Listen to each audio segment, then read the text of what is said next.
My dear brothers and sisters in Christ, கிறிஸ்துவுக்குள் எனக்கு அன்பானவர்களே, we come with such burden to bring the word of God into your houses and into your families.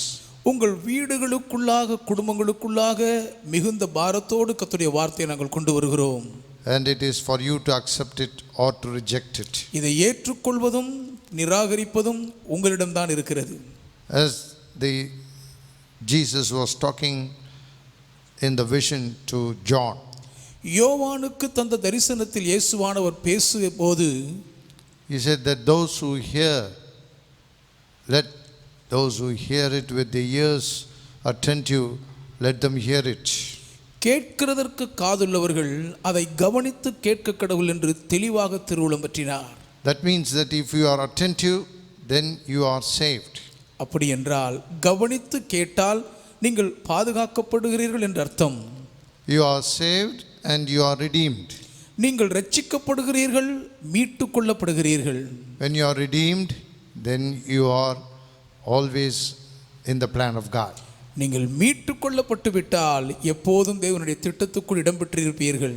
That's what the Revelation says, the redeemed of the Lord. அதை தான் வெளிப்படுத்தல் கர்த்தரால் மீட்கப்பட்டவர்கள் என்று வரையறுக்கிறது. Even today, இன்றைக்கும் கூட you are going to be the redeemed and the great blessed nation of the Lord.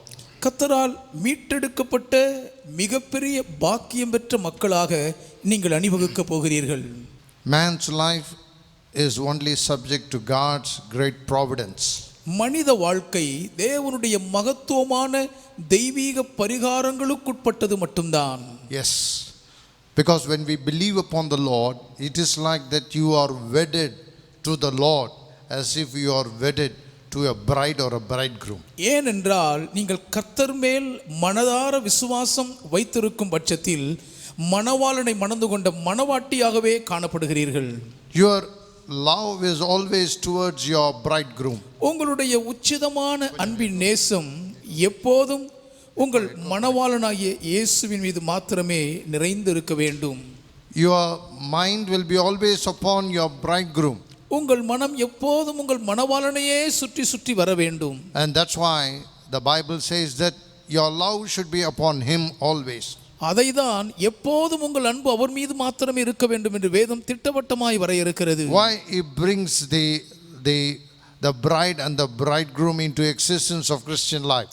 கிறிஸ்தவ ஜீவியத்தில் மணவாளன் மணவாட்டியின் உறவை ஏன் அவர் மேம்படுத்துகிறார்? The foremost, the greatest love upon the earth, as well as the Lord relates that love towards heaven, because only the love of the bride and the bridegroom is in earth as well as in heaven. ஒரு மணவாளனும் மணவாட்டியும் கொள்கிற அந்த அன்பின் உச்சிதம் மட்டும்தான் பூமியிலேயும் இருக்க முடியும், பரலோகத்திலும் இருக்க முடியும். ஆகவேதான் உலகத்திலேயே மிக பெரிதான அன்பை பரிபாலிக்கக்கூடிய மணவாளன் மணவாட்டியின் உறவை தேவன் திருச்சபையோடு ஒப்பிட்டு பேசுகிறார். There is no sons, there is no daughters, there is no uncle, there is no aunt, grandfather, grandmother, father, mother, nothing.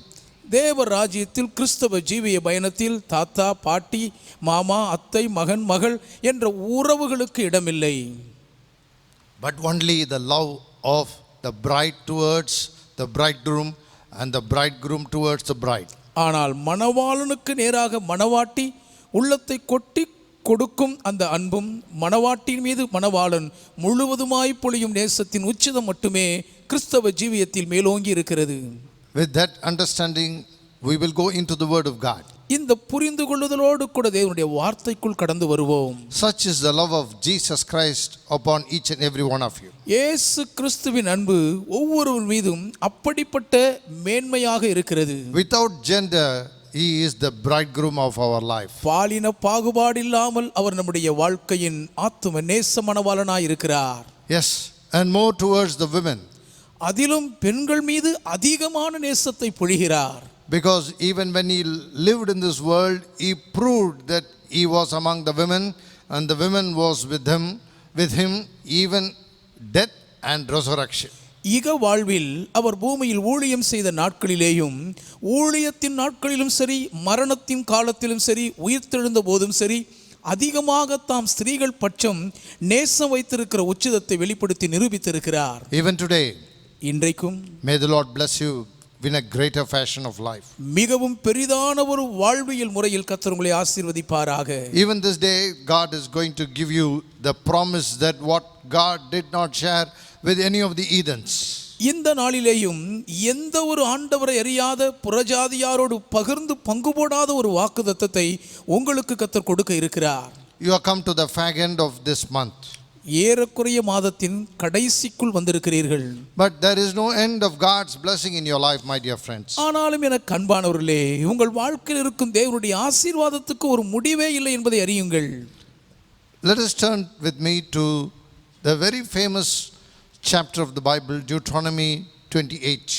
வேதாகமத்தில் மிகவும் பிரசித்தமான உபாகமம் 28ஆம் அதிகாரத்திற்கு வேத புத்தகத்தை திருப்பிக் கொள்வோம். Even though this is the very, very foremost blessed chapter of the entire Bible, ஒட்டுமொத்த வேதாகமத்துக்குள்ளேயே மிகவும் அதிகமாக முன்னிலைப்படுத்தப்பட்டிருக்கும் ஆசீர்வதிக்கப்பட்ட ஒரு அதிகாரமாய் இது இருந்தாலும், it starts with a condition and a conjunction. ஒரு மிகப்பெரிய நிபந்தனையோடு கூட அதை நிறைவேற்றினால் என்ற அடைமொழியோடு துவங்குகிறது. That is the factor of Jesus or God in our lives. நம்முடைய வாழ்க்கையில் இயேசு அல்லது தேவன் இருக்கிற முக்கியத்துவம் இதுவே என்பதை காண வேண்டும். It starts on the first verse, and I am going to stay with the first verse, but I will read for you till the third verse. 3ஆம் வசனத்தில் ஆரம்பித்து 3ஆம் வசனம் வரை நான் உங்களுக்கு படிக்க போகிறேன். 1ஆம் வசனத்தில் மாத்திரமே இன்றைக்கு தாபரிப்பேன். The Bible says, according to Deuteronomy 28 and verse 1. உபாகமம் 28ஆம் அதிகாரத்தின் முதல் வசனத்தின்படி வேதம் சொல்லுகிறது, Now it shall come to pass that if you diligently obey the voice of the Lord your God, to observe carefully at the commandments which I command you today, that the Lord your God will set you high above all the nations of the earth. And all these blessings shall come upon you and overtake you, because you obey the voice of the Lord your God. Blessed shall be you in the city, and blessed shall you be in the country. இன்று நான் உனக்கு விதிக்கிற உன் தேவனாகிய கர்த்தருடைய கட்டளைகளின்படி எல்லாம் செய்ய நீ கவனமாய் இருக்கும்படிக்கு அவர் சத்தத்திற்கு உண்மையாய் செவி கொடுப்பாயானால் உன் தேவனாகிய கர்த்தர் உனக்கு பூமியில் உள்ள சகல ஜாதிகளிலும் உன்னை மேன்மையாக வைப்பார். நீ உன் தேவனாகிய கர்த்தரின் சத்தத்துக்கு செவி கொடுக்கும் போது இப்பொழுது சொல்லப்படும் ஆசீர்வாதங்கள் எல்லாம் உன்மேல் வந்து உனக்கு பலிக்கும். நீ பட்டணத்திலும் ஆசீர்வதிக்கப்பட்டிருப்பாய், வெளியிலும் ஆசீர்வதிக்கப்பட்டிருப்பாய். My dear brothers and sisters in Christ, கிறிஸ்துவுக்குள் எனக்கு அன்பானவர்களே, may the Lord do according to what He has promised today. கர்த்தர் இன்றைக்கும் உங்களுக்கு தாம் வாக்கு பண்ணினபடியே செய்தருளுவாராக. May He bless the word which is more powerful than the flesh, Jesus. மாம்சமாய் வந்த இயேசுவிலும் மகா வல்லமையாய் இருக்கிறவருடைய வார்த்தையை உங்கள் வாழ்வில் நிறைவேற்றுவாராக. The Bible says, வேதம் சொல்லுகிறது, it starts as a family, ஒரு குடும்பமாக அது ஆரம்பித்து, and it says that you will be in the city, you will be in the country, and you will be above all nations of the earth. உங்கள் குடும்பத்திலே ஆரம்பித்து நீங்கள் பட்டணத்திலும் நீங்கள் வெளியிலும் இருக்கும் போதும் பூமியில் உள்ள சகல ஜாதிகளுக்குள்ளும் மேன்மையாக இருப்பீர்கள் என்று ஆசீர்வதிக்கிறது. The English Bible says in verse 3, you will be blessed in the city, blessed in the country. ஆங்கில வேதத்தின்படி நீங்கள் நகரத்தில் இருக்கும் பொழுதும் ஆசீர்வதிக்கப்பட்டிருப்பீர்கள், கிராமப்புறங்களில் இருக்கும் பொழுதும் தேசத்தில் இருக்கும் பொழுதும் ஆசீர்வதிக்கப்பட்டிருப்பீர்கள். My dear brothers and sisters in Christ Jesus, கிறிஸ்து இயேசுவுக்குள் எனக்கு அன்பானவர்களே, the Bible has got definitions where that it keeps the word of God lively at all times of your life. உங்கள் வாழ்க்கையின் எல்லா நிலைகளின் காலகட்டங்களிலேயும் தேவனுடைய வார்த்தையை உயிரோட்டமுள்ளதாக காத்து கொள்ளக்கூடிய ஒரு வரையறையை வேதம் கையாள்கிறது. If you follow the Lord diligently, நீங்கள் உத்தமமாய் கர்த்தரை கவனமோடு பின்பற்றினால், that is the basics of Christian life that we have forgotten many a times. பல நேரங்களிலே இந்த கிறிஸ்தவ ஜீவியத்தின் அடிப்படை கோட்பாடுகளின் மாண்பை நாம் மறந்து போய்விட்டோம். My dear brothers and sisters in Christ, கிறிஸ்துவுக்குள் என கண்பானவர்களே, we have come to a very critical part of our life in this year.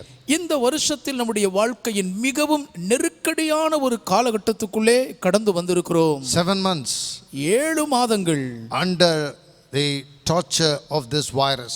கொடிய தொற்று கிருமியின் வாதையின் கோரப்பிடியில் சிக்கி தவிக்கிறோம். Just a sign and the trace of how God is going to leave this whole world into trials and turmoils. முழு உலகத்தையுமே மிகப்பெரிய வாதையின் கோரப்பிடியின் குழப்பத்தின் அமளிக்கிணராக கர்த்தர் எப்படி நடத்துவார் என்ற ஒரு பரீட்சையின் வாதை தான் இது.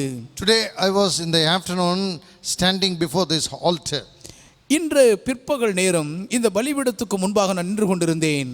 And the Lord was telling me how I left the country of Israel and I made the angel to go through the whole country and stood at the field of Ornan. நான் எப்படி இஸ்ரவேல் தேசத்தில் இருந்து அதிலிருந்து விலகி என்னுடைய தூதனானவரை தேசம் முழுவதும் உலாவி அர்வனாவின் களத்துக்கு நேராக போய் நான் எப்படி நிற்க பண்ணினேன் என்று என்னோடு கர்த்தர் இடைப்பட்டார். And do you know how it was that when everything and every man and woman on the earth were massacred, I could not bear it and I stopped the angel and said, thus far and no more. தேசத்தின் எல்லையெங்கும் இருக்கிற ஆண் பெண் பாகுபாடில்லாமல் படுகொலை செய்யப்படுகிற கோர காட்சியை கண்டு என்னால் சகித்து கொள்ளக்கூடியாமல் போதும் இதோடு நிறுத்து என்று அன்றைக்கு நான் தடுத்தேன் என்றார். And I am going to do that in very short period of time. அதி சீக்கிரத்தில் இந்த கோர தாண்டவத்துக்கும் அப்படி நான் ஒரு முடிவு கட்டுவேன் என்றார். But we may not know. Short means in the presence of the Lord how many months it will go. குறுகிய காலம் என்றால் தேவனுடைய கணக்கின்படி எவ்வளவு நாட்கள் நீடிக்குமோ நாம் அறியோம். But he told me that when David accomplished what he promised, then only I made the angel to withdraw. தாவீது தான் வாக்கு பண்ணி செய்த பொருத்தனையை நிறைவேற்றின உடன்தான் நான் அங்கே வாதைகளை வெளிப்படுத்தின தூதனை அதை நிறுத்திவிட்டு பின்வாங்கும்படி செய்தேன் என்றார். Remember that and you stop crying for people unnecessarily. இதை நினைவில் வைத்துக்கொண்டு அனாவசியமாக ஜனங்களுக்காக அழுவதை நிறுத்திவிடும் என்றார். I am standing in the presence of the Lord and talking. I am not doing anything because I stand here and I declare what the Lord has told me. நானாக எதையும் மனதில் வந்தபடி பேசுகிறதில்லை. சர்வ வல்லமையுள்ள தேவனுடைய சந்நிதியில் நிற்கிறபடியினால் கர்த்தர் இடைப்பட்டு சொல்லுகிறதை மாத்திரம்தான் பொதுவாக சொல்லுவேன். Be careful. ஜாக்கிரதையாயிருங்கள். Let your affinity be towards God rather than towards man.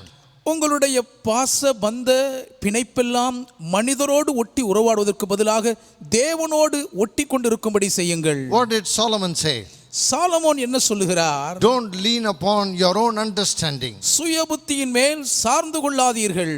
Lean upon the Creator, your God, the Lord Jesus Christ. சிருஷ்டிகராயிருக்கும் உங்கள் தேவனாகிய கர்த்தர் இயேசு கிறிஸ்துவின் மேல் சார்ந்து கொள்ளுங்கள் என்கிறார். If you obey me, I will set you high above all nations. But the point that what God is going to say is that I will set you high above. நீங்கள் எனக்கு கீழ்ப்படிவீர்கள் என்று சொன்னால் பூமியில் உள்ள சகல ஜாதிகளுக்குள்ளும் உங்களை மேன்மையாக வைப்பேன் என்று சொன்னாலும் கர்த்தர் உங்களை மேன்மையாக வைப்பார் என்பதுதான் துல்லியமான குறிப்பு.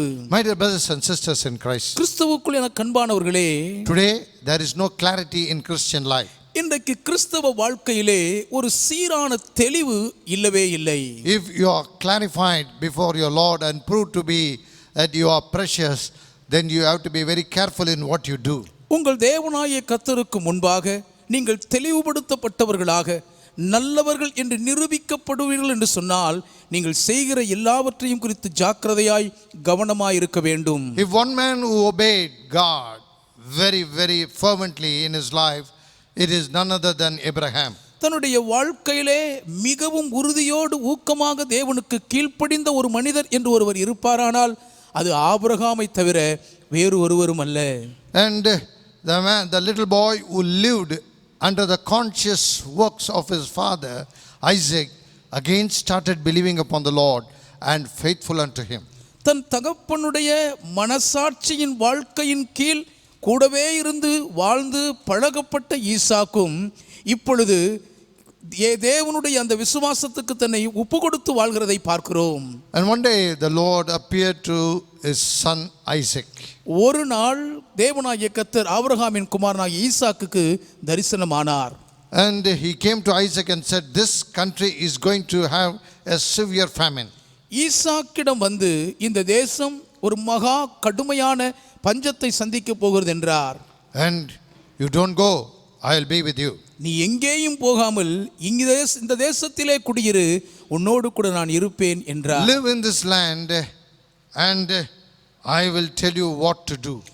நீ இந்த தேசத்திலே வாசம் பண்ணு, என்ன செய்ய வேண்டும் என்று நான் உனக்கு சொல்லுவேன் என்றார். I will be with you. நான் உன்னோட கூட இருப்பேன்.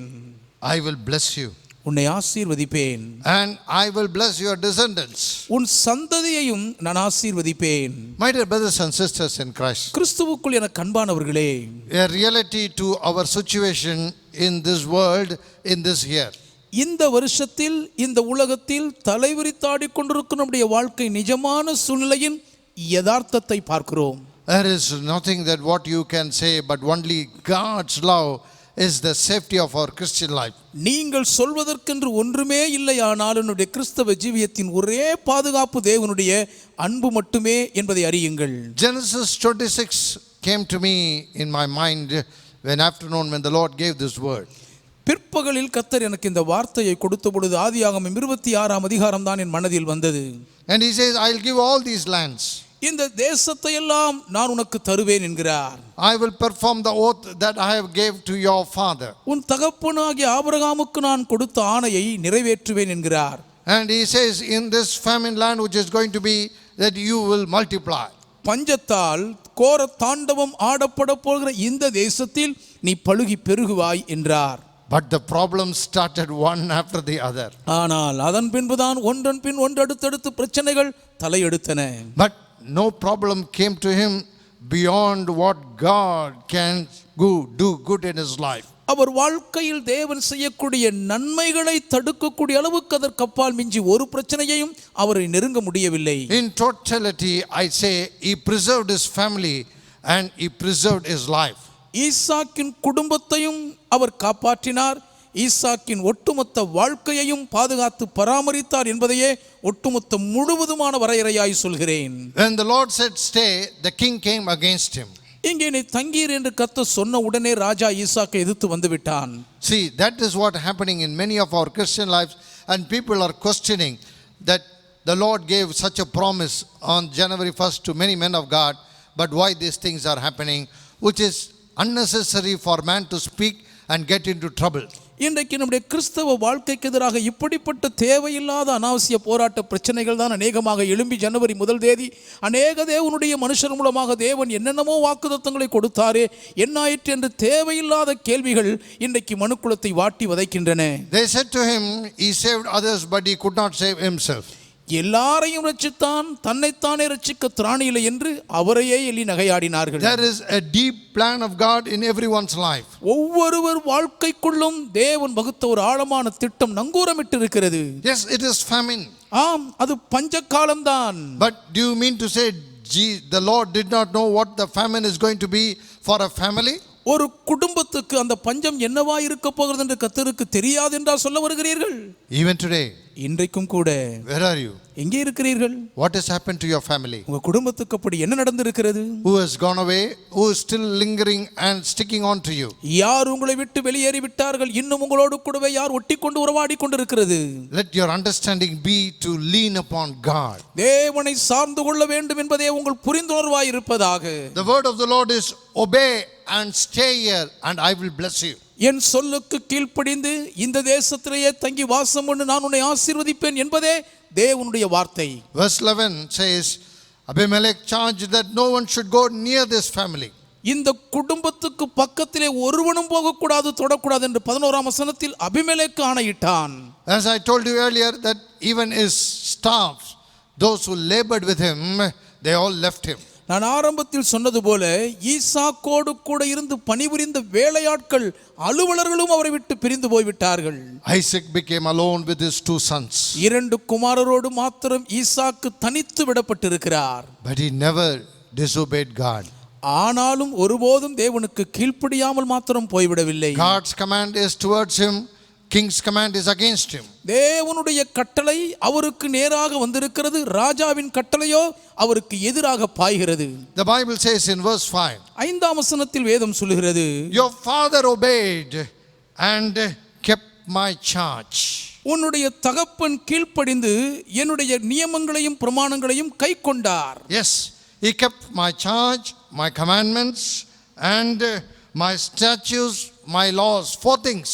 ஆபிரகாம் என் சொல்லுக்கு கீழ்ப்படிந்து என் விதிகளையும் என் கற்பனைகளையும் என் நியமங்களையும் என் பிரமாணங்களையும் கைக்கொண்டார் என்று 4 காரியங்களை பட்டியலிடுகிறார். Obedience denotes 4 things in life. கீழ்ப்படிதல் என்றால் வாழ்க்கையில் 4 காரியங்களை குறிக்கின்றன. In one simple sentence, the Lord brought the entire life into obedience with God towards Isaac. ஒரே எளிய வாக்கியத்தில் தேவன் ஈசாக்குக்கு நேராக தேவனுக்கு கீழ்ப்படிதல் என்ற பதத்தில் வரையறுத்து விட்டார். Charge, commands, statutes and laws. விதிகள், கற்பனைகள், நியமங்கள், பிரமாணங்கள். Have you obeyed the Lord in all your life this year? இந்த ஆண்டிலே உங்கள் வாழ்க்கை முழுவதிலும் நீங்கள் கர்த்தருக்கு கீழ்ப்படிந்து இருக்கிறீர்களா?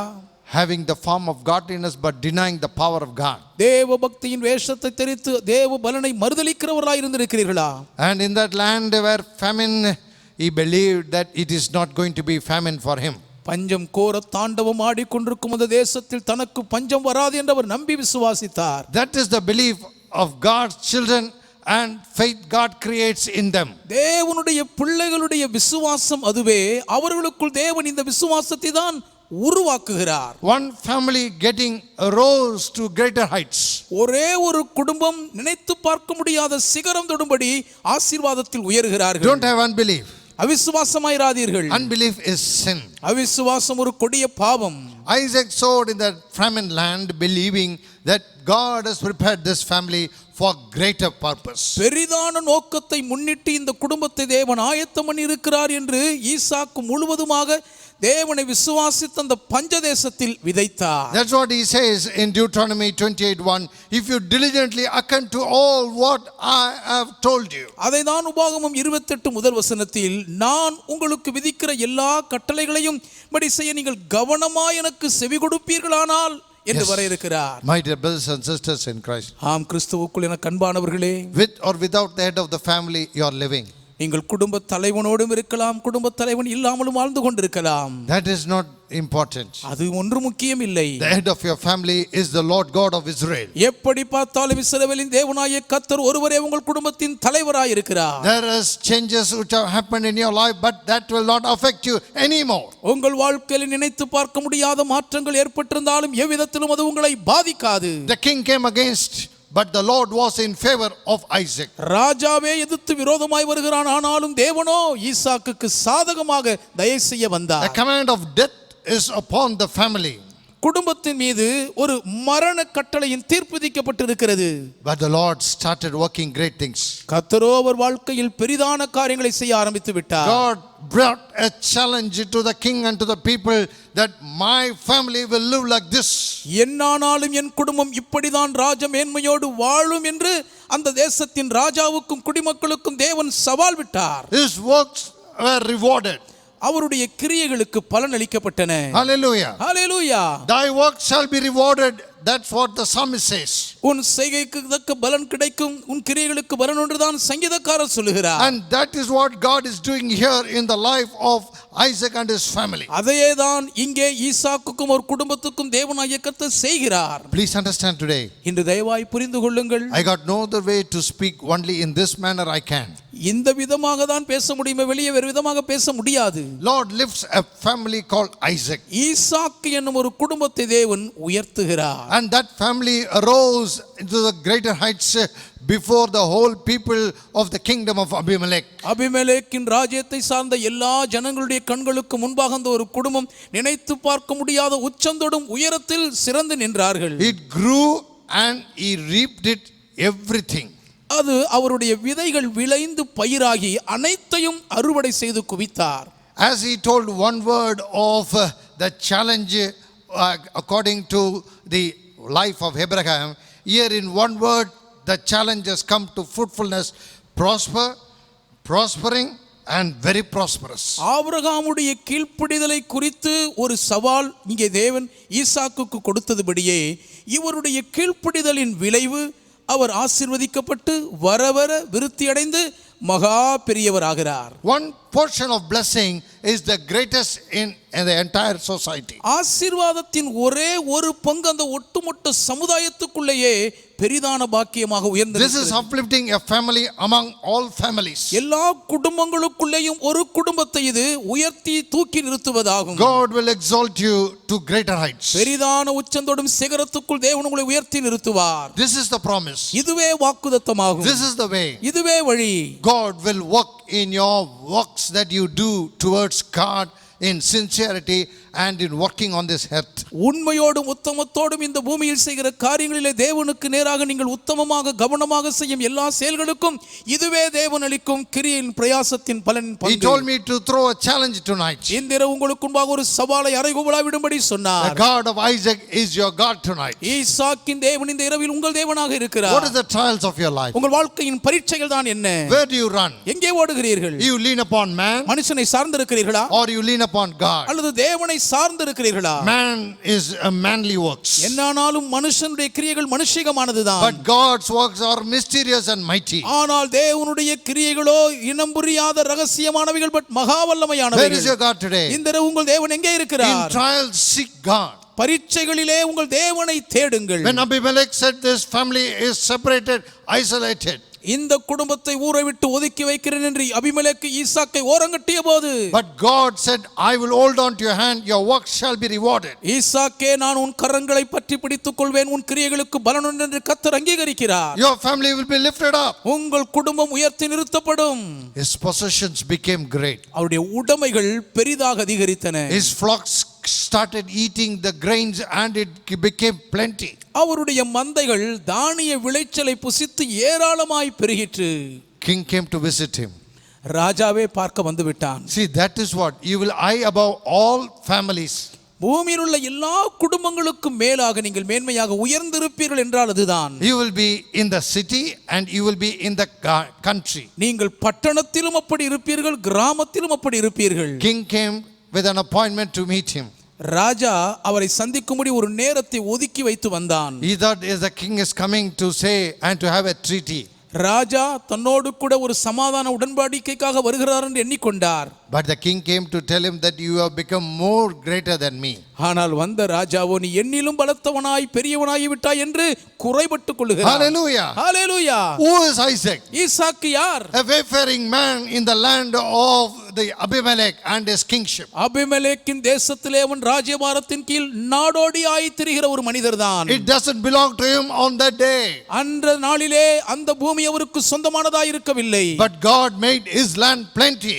ஆனாலும் தேவனுடைய தேசங்களை பழுகி பெருக பண்ணினார். Do you have the mind to believe? இதை விசுவாசிக்க கூடிய மனம் உங்களுக்கு இருக்கிறதா? Faith cometh by hearing the word of God. விசுவாசம் தேவனுடைய வசனத்தை கேட்கிறதன் மூலம் பெருகி வரும். The faith comes into blessings. விசுவாசங்கள் ஆசீர்வாத பாக்கியங்களாக வெளிவரும். He sowed faithfully in a famine, worst famine land. மகா கோர பஞ்சவத்தால் தாண்டவமாடப்பட்ட ஒரு தேசத்தில் உண்மையாய் விசுவாசித்து விதைத்தார். I bring this message to you in the days where you find that you are dried up like a fountain dried up. ஒரு ஊற்று வற்றி சுவன்று போவது போல நீங்கள் முழுவதும் வாழ்க்கையிலே வறட்சி அடைந்திருக்கிற நிலையில் இன்றைக்கு இந்த வார்த்தை உங்களுக்கு நான் கொண்டு வருகிறேன். And Abimelech says, go away. அபிமெலேக்கு சொல்லுகிறார், என்னை விட்டு போய்விடு.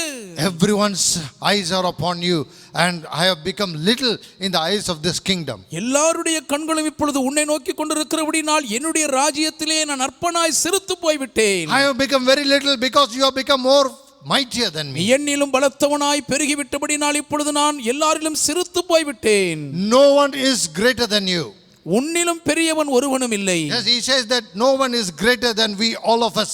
That's what he is telling in verse 16. 16ஆம் வசனத்திலே எங்களை பார்க்கிலும் நீ மிகவும் பலத்தவனானா என்றால் எங்கள் எல்லாரை விட நீ பெரியவனாகி விட்டாய். Even the great men of this country have become little in your eyes. இந்த தேசத்தில் மேன்மக்களாய் இருந்த பெரிய பெரிய பிரபுக்கள் கூட உன் பார்வையில் இப்பொழுது உனக்கு முன்பாக சிறுத்து போய் விட்டார்கள். They are calculating his possessions. ஈசாக்கின் உடைமைகளை சொத்து மதிப்பை கணக்கிட்டு They are பார்க்கிறார்கள். calculating his power and authority. ஈசாக்கின் அதிகார செல்வாக்கின் வலிமையை கணக்கு பார்க்கிறார்கள். People are leaning towards him rather than obeying the king.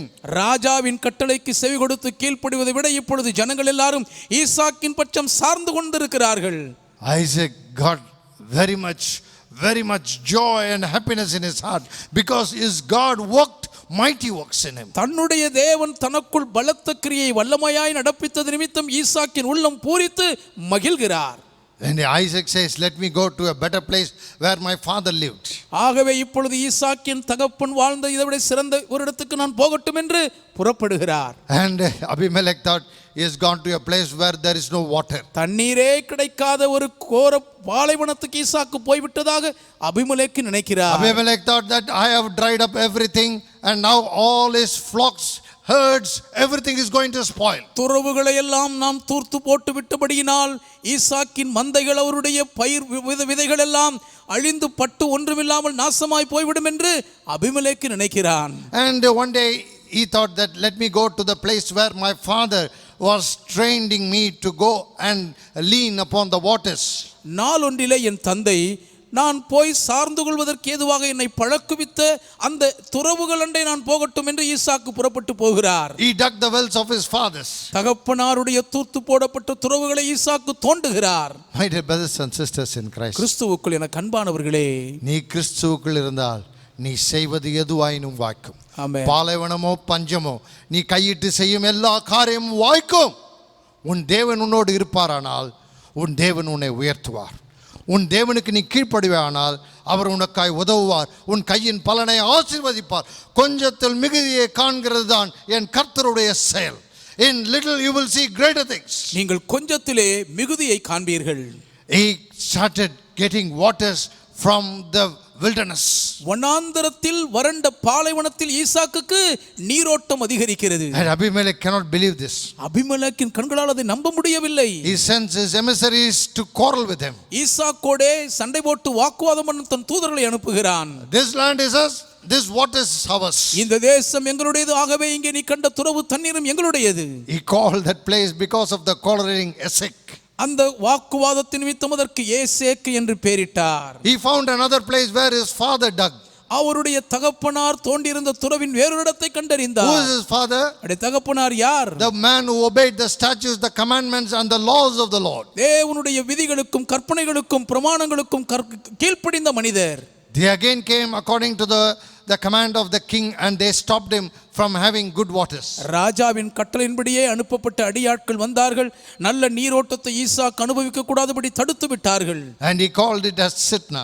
அதற்கு சித்னா என்று பெயரிட்டார். He went and dug another well and he found plenty of water. புறப்பட்டு போய் வேறொரு இடத்திலே துறவை தோண்டங்க ஏராளமாய் தண்ணீர் பெருக்கெடுக்கிறது. My dear brothers and sisters in Christ, கிறிஸ்துவுக்குள் என கண்பானவர்களே, after quarrel, வாக்குவாதத்தின் மேல் வாக்குவாதத்தின் சண்டைகள். God did not stop blessing him. ஆனால் தேவனோ அவரை ஆசீர்வதிப்பதை மட்டும் நிறுத்தவே இல்லை. Hallelujah. Hallelujah. உன் பிரச்சனைகளூடாயும் உன் தேவன் உன்னோடு இருந்து உன்னை ஆசீர்வதித்து வந்து கொண்டே இருப்பார். He will continually bless you in the trials and troubles of your life. எப்பேற்பட்ட வாழ்க்கையின் போராட்ட பிரச்சனைகளுக்குள் நீங்கள் திண்டாடி கொண்டிருந்தாலும் அவரோ தொடர்ந்து நித்தம் உங்களை ஆசீர்வதித்துக் கொண்டே இருப்பார். They stopped quarreling because there is no strength to quarrel against him. He has gone bigger and bigger. ஈசாக்கு வர வர விருத்தி அடைந்து பெரியவராகி விட்டபடினால் இனி அவரை எதிர்த்து வாக்குவாதம் செய்ய பலனற்று போனவர்கள் இப்பொழுது அவரோடு தர்க்கம் பண்ண வரவில்லை. Verse 22. 22ஆம் வசனம். There is no place to quarrel. There is no one to quarrel. இங்கே வாக்குவாதம் பண்ணுவதற்கு இடமும் இல்லை, வாக்குவாதம் செய்வார் ஒருவரும் தலைகாட்டவும் இல்லை. And he said, my Lord has made me fruitful in this land. இந்த தேசத்தில் தேவன் என்னை பழுகும்படிக்கு செய்தார். Called it as Rehoboth. ஆகவே அதற்கு ரெகோபோத் என்று பெயரிட்டார். Many people have called your houses Rehoboth. அநேகர் உங்கள் இல்லங்களை ரெகோபோத் என்று பெயரிட்டு இருக்கிறீர்கள். But is that Rehoboth is the symbol of great blessing. நீங்கள் சொல்லுகிற அந்த ரெகோபோத் இந்த ஆசீர்வாதத்துக்கெல்லாம் அடையாள சின்னமாய் இருக்கிறதா? He says, my God has made me fruitful in the land of famine. பஞ்சத்தில் நான் அடிபட்ட இந்த தேசத்தில் தேவன் என்னை பழுகவும் பெருகவும் பண்ணினார் என்று இடம் உண்டாக்கினதாக சொல்லுகிறார். In verse 24, 24ஆம் வசனம், I am the God of your father. நான் உன் தகப்பனாகிய ஆபிரகாமுடைய தேவன். Do not fear, பயப்படாதே, for I am with you. நான் உன்னோட கூட இருந்து I will bless you உன்னை ஆசீர்வதிப்பேன், and I will multiply. உன்னை பெருக பண்ணுவேன். Even before blessing, he told him, even after blessing, he told the same thing. ஆசீர்வதிக்கப்படுவதற்கு முன்பும் இதே காரியத்தை சொன்னார், ஆசீர்வதிக்கப்பட்ட பின்னரும் அதே காரியத்தை முன்மொழிகிறார். If it is a man, ஒரு மனுஷனாக இருந்தால் he will say, it is because of me. என்னாலதான்ப்பா உனக்கு இந்த ஆசீர்வாதம் கிடைச்சதுன்னு சொல்லுவார். கொஞ்சம் செய்தாலும் பெரிதாய் பீற்றுகிறவன் மனுஷன். கொஞ்சத்தை வைத்து உன் வாழ்க்கையை என்னால் என்று சொல்லுகிறவன் மனுஷன்.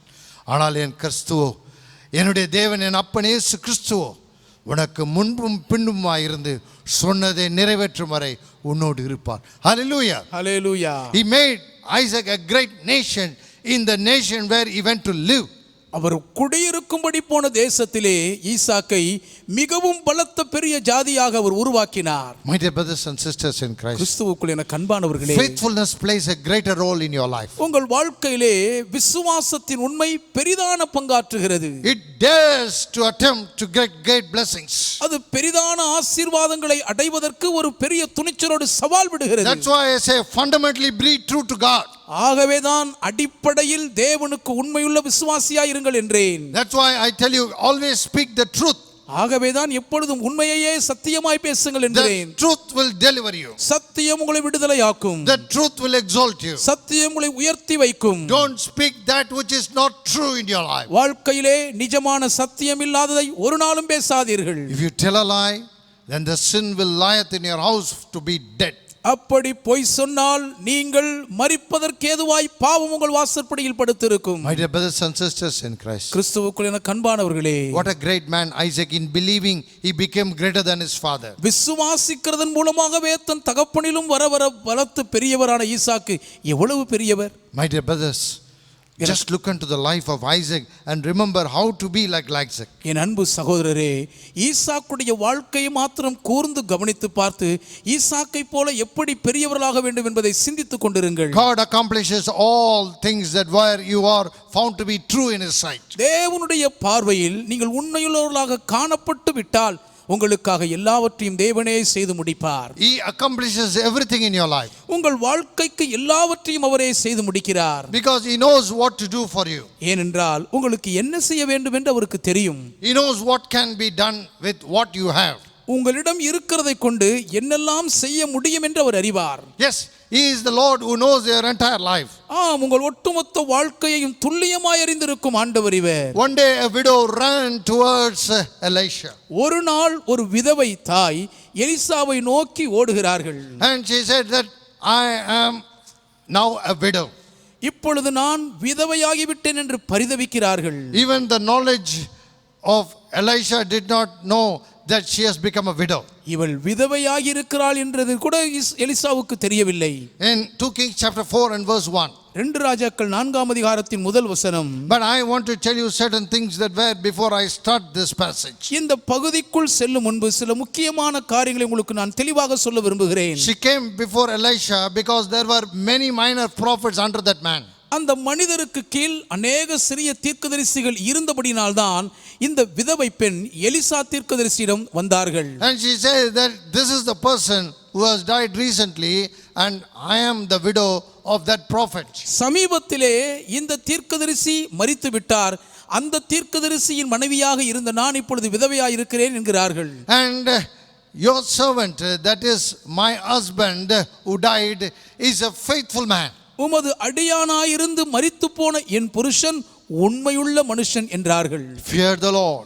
கர்த்தருக்கு பயந்து நடந்தார். Hallelujah. Hallelujah. The beginning of this miracle starts with fearing the Lord. இந்த அற்புதத்தின் ஆரம்பமே கர்த்தருக்கு பயப்படுவதில் தான் துளிர் விடுகிறது. She did not lean upon the king, but she leaned upon the man of God. இந்த விதவை பெண் ராஜாவை சார்ந்திருக்கவில்லை, தேவ மனுஷனை சார்ந்து வந்தார்கள். Who is this man of God? இந்த தேவ மனிதர் யார்? Who's got the power of thus says the Lord. கர்த்தர் சொல்லுகிறார் என்று சூளுரைக்கும் வல்லமை படைத்தவர். A man who's got a double portion of great power which was upon Elijah. எலியா தீர்க்கதரிசியின் மேல் ஆரோகணித்த மகத்தான வல்லமையை இரட்டிப்பான பங்காய் பெற்ற மாமனிதர். He did not claim it, but God gave it to him. அவர் அதை உரிமை கோரி பெற்றுக்கொள்ளவில்லை என்றாலும் தேவனே அதை அவருக்கு ஈவாக கொடுத்தார். My dear brothers and sisters in Christ, கிறிஸ்துவுக்குள் எனக்கு அன்பானவர்களே, she says, my husband is true and you know it. உமது அடியானாகிய என் புருஷன் உண்மையுள்ளவராய் இருந்தார் என்பதை நீர் அறிவீர். There she stops that portion of her life. அதோடு தன் வாழ்க்கையின் அந்த பகுதியை நிறுத்தி கொண்டார்கள். And she says, now I am in trouble. இப்பொழுது ஒரு பெரும் பிரச்சனையில் தவித்துக் கொண்டிருக்கிறேன். Yes, my dear friends, as the Lord said, stay here, and there came the problem of famine and the king against Isaac. இந்த தேசத்திலே குடியிருந்து இங்கே வாசம் பண்ணு என்று கர்த்தர் சொன்ன உடனே ஈசாக்குக்கு எதிராக ராஜாவே குடிபிடித்து விட்டான். ஒரு பெரும் பிரச்சனை தலையெடுத்து விட்டது. And here, when the man died, there comes a problem in life. இங்கே கர்த்தருக்கு பயந்த அந்த மனுஷன் மரித்த உடனே தான் அவர்கள் குடும்ப வாழ்க்கையில் ஒரு பெரிய பிரச்சனை சீறுகிறது. But God did not stop there. ஆனால் தேவன் அங்கேயே நின்று விடவில்லை. God goes and intervenes into every one of your lives further and further for blessing. மேற்கொண்டு அதிகமான ஆசீர்வாத பாக்கியங்களை நீங்கள் பெற்றுக்கொள்ள வேண்டும் என்பதற்காகவே அதற்கு மேலும் கடந்து போய் தேவன் கிரியை செய்கிறார். The creditors have come because my husband has gone away to be with the Lord. என்னுடைய புருஷன் கர்த்தரோடு இருக்கும்படி போய்விட்டபடியினால் கடன் கொடுத்தவர்கள் இப்பொழுது தொல்லை கொடுக்க வந்திருக்கிறார்கள். They say, at least give your sons as slaves for the money that we pay. நாங்கள் கொடுத்த கடன் பணத்திற்கு ஈடாக உன்னுடைய 2 குமாரர்களையாவது கொத்தடிமைகளாக கொடு என்கிறார்கள். Don't we see this in this world today? இன்றைக்கு இந்த உலகத்தில் இந்த பரிதாபகோர காட்சியை நாம் பார்க்கவில்லையா? In the villages and in North India, they take the children, they take the wives also sometimes. கிராமப்புறங்களிலே வட மாநிலங்களிலே பிள்ளைகளை மட்டுமல்ல சில நேரங்களிலே மனைவியை கூட கொத்தடிமைகளாக சிறைபிடித்து கொண்டு போய் விடுகிற கொடுமை இருக்கிறது. It is not a story, it is a reality even today in this modern world. நவீன உலகத்திலே இது கதையல்ல, இன்றைக்கும் நிஜமாய் நடந்து கொண்டிருக்கும் உண்மை நிகழ்வுதான். Who preserves your life? உங்கள் வாழ்க்கையை காப்பாற்றுகிறவர் யார்? Who preserves your heritage? உங்களுடைய வம்சத்தையே ஒழியாமல் ஆதரித்து காக்கிறவர் Who யார்? preserves your husbandry like Isaac? ஈசாக்கை போல உங்கள் விவசாய தோட்ட பயிர் வகை முழுவதையும் பேணி காக்கிறவர் யார்? Yes, she says that my sons have become slaves. என் குமாரர்கள் அடிமைகளாகி விட்டார்கள் என்று அங்கலாய்க்கிறார்கள். We are such a reputed prophet family. இவ்வளவு பேர் பெற்ற தீர்க்கதரிசியின் குடும்பத்தை சார்ந்தவர்கள் நாங்கள். We are the prophets under the great prophet you. மகப்பெரிய தீர்க்கதரிசியாக உமக்கு கீழ் இருக்கும் தீர்க்கதரிசிகள் நாங்கள். But today we have become slaves and we are under credit. இன்றைக்கோ கடன்காரர்களுக்கு நாங்கள் கொத்தடிமைகளாக்கப்பட்டு இருக்கிறோமே. Elisha says, எலிசா சொல்லுகிறார், please understand today, my dear friend, எனக்கு அன்பானவர்களே, தயவு செய்து இதை நன்றாய் புரிந்து கொள்ளுங்கள். with man options are little. மனுஷனிடத்தில் இருக்கும் வாய்ப்புகள் மிக மிக சொற்பமானவைகள். With the king, you see what would have happened to her life. ராஜாவிடம் போயிருந்தால் அவர்கள் வாழ்க்கைக்கு என்ன நடந்திருக்கும் என்பதை நீங்களே பார்க்கலாம். But when she came to the prophet, you see what is happening for her life. ஆனால் தீர்க்கதரிசியை நாடி வந்தது நிமித்தம் அவர்கள் வாழ்க்கையில என்ன நடக்கிறது என்பதை பார்க்கிறீர்கள். That is what you need to understand today. இன்றைக்கும் இதை தான் நீங்கள் அறிந்து கொள்ள வேண்டும் என்கிறேன். Don't just read the Bible and run away to start your day. வெறுமனே மேலோட்டமாய் வேதத்தை படித்துவிட்டு அந்த நாளின் காரியங்களுக்குள் ஓடிவிடாதீர்கள். That will not supply your needs. அது உங்கள் தேவைகளை சந்திக்காது. But the Lord of understanding will supply all your needs. ஆனால் சகலத்தையும் அறிந்து நீங்கள் புரிந்து கொள்ளுகிற அந்த தேவன் உங்கள் எல்லா தேவைகளையும் She சந்திப்பார். preferred to go to the prophet rather than going to the king or the commander.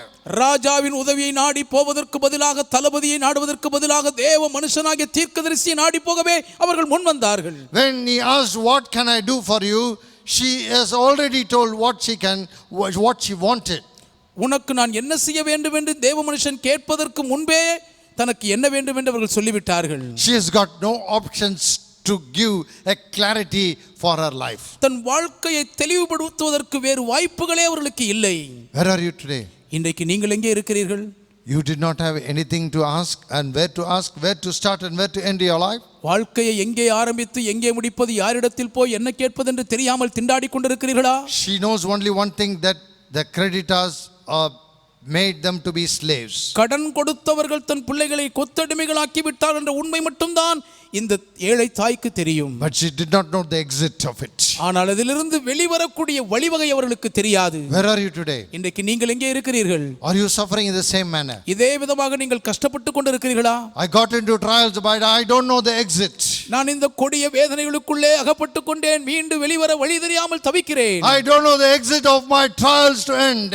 என்னுடைய பரீட்சைகள் எப்பொழுது முடிந்து வெளிவருவேன் என்ற வழி தெரியாமல் திண்டாடுகிறேன். I don't know where I can end all my trials in life. வாழ்க்கையில் நான் சந்தித்துக் கொண்டிருக்கும் போராட்ட பிரச்சனைகளை எங்கே முடிக்க வேண்டும் என்று எனக்கு தெரியவில்லையே. I don't know how it came. இது எப்படி வந்தது என்று எனக்கு தெரியவில்லை. As long as the prophet is there, he handled everything in life. தீர்க்கதரிசி இருந்த வரைக்கும் வாழ்க்கையில் எல்லாவற்றையும் அவளே கையாண்டார், சமாளித்தார். As long as the husband is there, he took care of everything. புருஷன் இருந்த வரைக்கும் அவர் எல்லாவற்றையும் கவனித்து பார்த்து கொண்டார். As long as the parents' house, I was able to do everything. பெற்றோர்கள் வீட்டில் இருந்த வரைக்கும் எல்லாவற்றையும் என்னால் சமாளிக்க முடிந்தது. But in this place I do not know what to do and where to do. இந்த இடத்திலே என்ன செய்ய வேண்டும், எங்கே போக வேண்டும் என்று எனக்கு தெரியவில்லையே. In this trials of life and where I am condemned, I did not know what to do. முழுவதுமாக குற்றம் சாட்டப்பட்டு கண்டனம் பண்ணப்படுகிற இந்த பரீட்சைகளின் வாழ்க்கை பாதையில் என்ன செய்ய வேண்டும் என்று எனக்கு தெரியவில்லையே. Obey the Lord and Lord will exalt you. கர்த்தருக்கு கீழ்ப்படியுங்கள், கர்த்தரே உங்களை உயர்த்தி வைப்பார். She went to the prophet. தீர்க்கதரிசியிடம் அவர்கள் போனார்கள். And she knows the prophet has got away. தீர்க்கதரிசியிடம் ஒரு வழி இருக்கிறது என்று அவர்கள் அறிந்திருந்தார்கள். Hallelujah. Hallelujah. Your God has got a way to exalt you. உங்களை உயர்த்துவதற்கு உங்கள் தேவன் ஒரு வழியை வைத்திருக்கிறார். Elisha himself starts to do miracle. Elisa தானே இப்பொழுது ஒரு அற்புதம் செய்ய ஆரம்பித்து விட்டார். He says, let me help her in a manner in which I like to help her. நான் இவளுக்கு உதவி செய்ய விரும்புகிற விதத்தில் உதவி செய்யட்டும் என்று முன் வந்து விட்டார். I don't want to call the creditors. கடன் கொடுத்தவர்களை கூப்பிட்டு பேச நான் விரும்பவில்லை. I don't want to hand over her to the army chief. ராணுவ தளபதியின் கைவசம் இவர்களை ஒப்படைக்கவும் நான் விரும்பவில்லை. I don't want to give her into the custody of the king to solve this issue. இந்த பிரச்சனையை தீர்த்து வைப்பதற்கு ராஜாவின் காவலர் வசம் இவர்களை ஒப்படைக்கவும் நான் விரும்பவில்லை. Understand today? இன்று தெளிவாய் புரிந்து கொள்ளுங்கள். Your God has got a plan for every problems in your life. உங்கள் வாழ்க்கையில் நீங்கள் சந்தித்துக் கொண்டிருக்கும் எல்லா பிரச்சனைகளை குறித்தும் உங்கள் தேவன் ஒரு திட்டம் வகுத்திருக்கிறார். She got no options of relief. இங்கே விடுதலை பெறுவதற்கான ஒரு வாய்ப்பு இவர்களுக்கு இல்லவே இல்லை. What shall I do for you? She has got no reply. நான் உனக்கு என்ன செய்ய வேண்டும்? பதிலே இல்லை. She already told that my sons have become slaves. ஏற்கனவே என் குமாரர்கள் கொத்தடிமைகளாகி விட்டார்கள் என்று உள்ள நிலையை உள்ளபடி சொல்லிவிட்டார்கள். What you have in your house? உன் வீட்டில் என்னமா இருக்கு? Nothing. ஒன்றும் இல்லைங்க. Nothing. வேறொன்றும் இல்லை. Nothing to eat. சாப்பிடுவதற்கு ஒன்றும் இல்லை. No provisions. எந்த விதமான மளிகை சாமான்களும் இல்லை. No stores. எந்த சரக்குகளும் இல்லை. No gold, no silver. எந்த பொன்னோ வெள்ளியோ கைவசம் இல்லை. பொண்ணு வெளியே இருந்தா அவன் ஏன் கடன் வாங்குறான்? பணம் இருந்தால் அவன் ஏன் கடன் வாங்குகிறான்? See the pathetic life of this woman of a prophet's house. ஒரு தீர்க்கதரிசியின் வீட்டில் கைவிடப்பட்டிருக்கும் இந்த ஸ்திரீயின் பரிதாபமான வாழ்க்கையின் நிலையை பாருங்கள். How many days you would have said, why I should suffer when I lean upon God? தேவனை நான் சார்ந்திருக்கும் போது ஏன் நான் கஷ்டப்பட வேண்டும் என்று எத்தனை நாட்கள் முழங்கினீர்கள். But today I bring the resource of blessing into your family. இன்றோ உங்கள் குடும்ப ஆசீர்வாதத்தின் மூலாதாரத்தை நான் கொண்டு வருகிறேன். She said, I got no silver, no gold, and no stores, nothing to eat and everything. பொன்னும் இல்லை வெள்ளியும் இல்லை, சாப்பிடுவதற்கு எந்த ஆகாரமோ சாப்பாடோ சரக்கோ மளிகை சாமானோ இல்லை என்றார்கள். If she would have gold and silver, she would have paid it and released herself. பொன் வெள்ளி கைவசம் இருந்திருக்குமானால் கடன் கொடுத்து தன்னையும் தன் பிள்ளைகளையும் விடுவித்திருந்திருப்பார்களே. She says nothing but an oil, of jar of oil. ஒரே ஒரு குடம் எண்ணெயை தவிர வேறொன்றும் இல்லை என்றார்கள். With something God can do great things. ஏதாயிலும் ஒன்றை கொண்டு தேவனால் பெருங்காரியங்களை செய்ய முடியும். Moses said, what you have called me for a greater purpose as a shepherd, what can I do?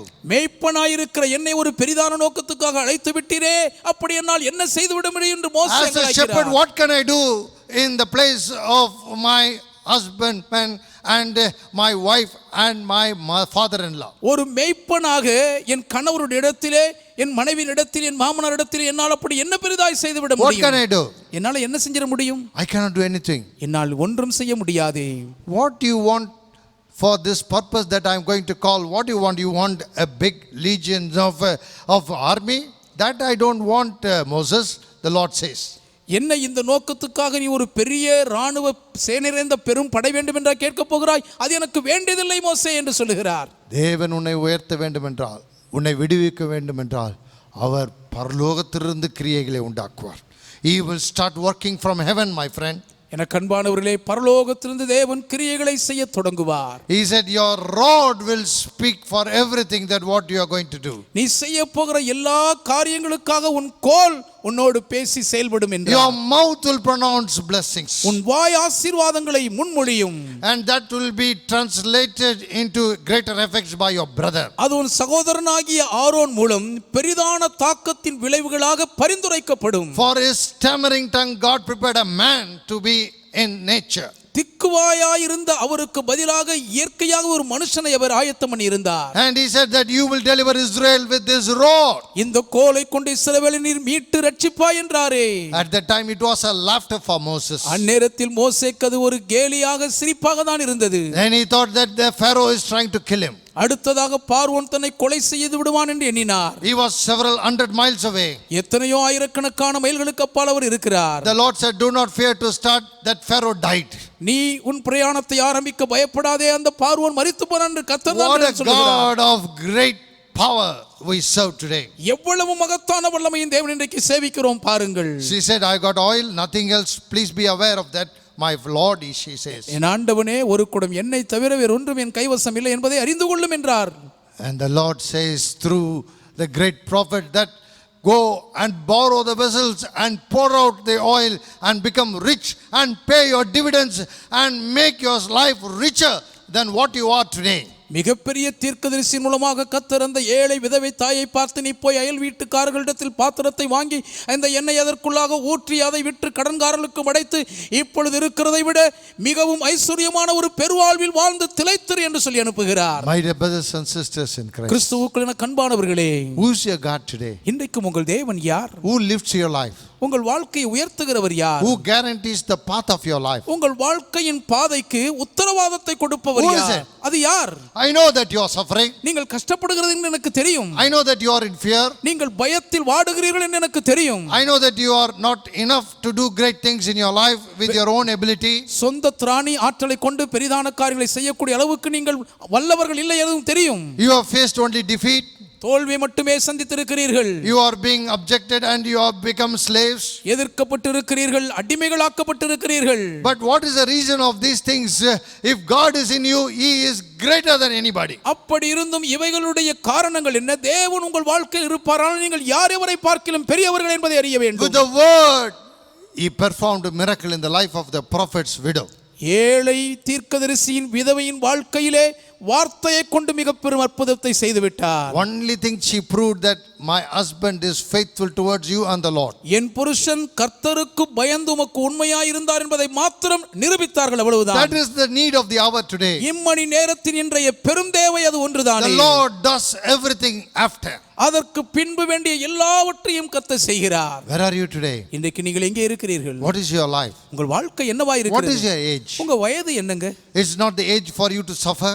நீங்க கஷ்டப்படுற வயசு இது இல்லையா? Yes, the woman said, my children are little, but they are asking them as slaves. என்னுடைய பிள்ளைகள் மிகவும் சிறியவர்கள், ஆனால் கடன்காரர்களோ அவர்களை கொத்தடிமைகளாக That is கேட்கிறார்கள். the opportunity world we are living, deceiving world. இப்படி நம்மை வஞ்சித்து மோசம் போக்கும் சந்தர்ப்பவாத உலகில் அல்லவா இன்றைக்கு நாம் வாழ்ந்து கொண்டிருக்கிறோம். Even today, இன்றைக்கும் கூட if people think they can do anything upon you because you are very little, நீங்கள் மிகவும் அற்பமாய் சாதாரணமாய் இருக்கிறபடினால் உங்கள் வாழ்க்கையில எதை வேண்டுமானாலும் செய்யலாம் என்று மக்கள் நினைக்கிறார்களா? that is the world we are living in today.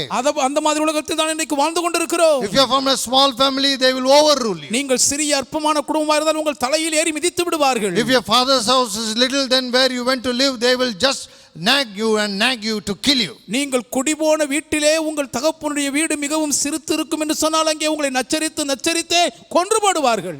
My dear brothers and sisters in Christ, கிறிஸ்துவுக்குள் என கண்பானவர்களே, God picks the little and makes them great. தேவன் அற்பமான சிறியவர்களை கையெடுத்து பெரியவர்களாக்கி மகிழ்கிறார். Yes, that is the magnitude of God's love. தேவனுடைய அன்பின் மேன்மையின் வலிமை இதுதான். That is the love of God. இதுவே தேவனுடைய அன்பு. Yes, that is the love of God. ஆம், இதுதான் தேவனுடைய அன்பு. Don't forget. மறந்துடாதுங்க. He will not come to riches and the rich man's life to enrich. வளமாக்க வேண்டும் என்பதற்காக ஏற்கனவே பணம் கொளித்திருக்கும் ஐஸ்வர்யவானை அவர் தேடி வரவில்லை. Except for Solomon, no one was rich when they were born.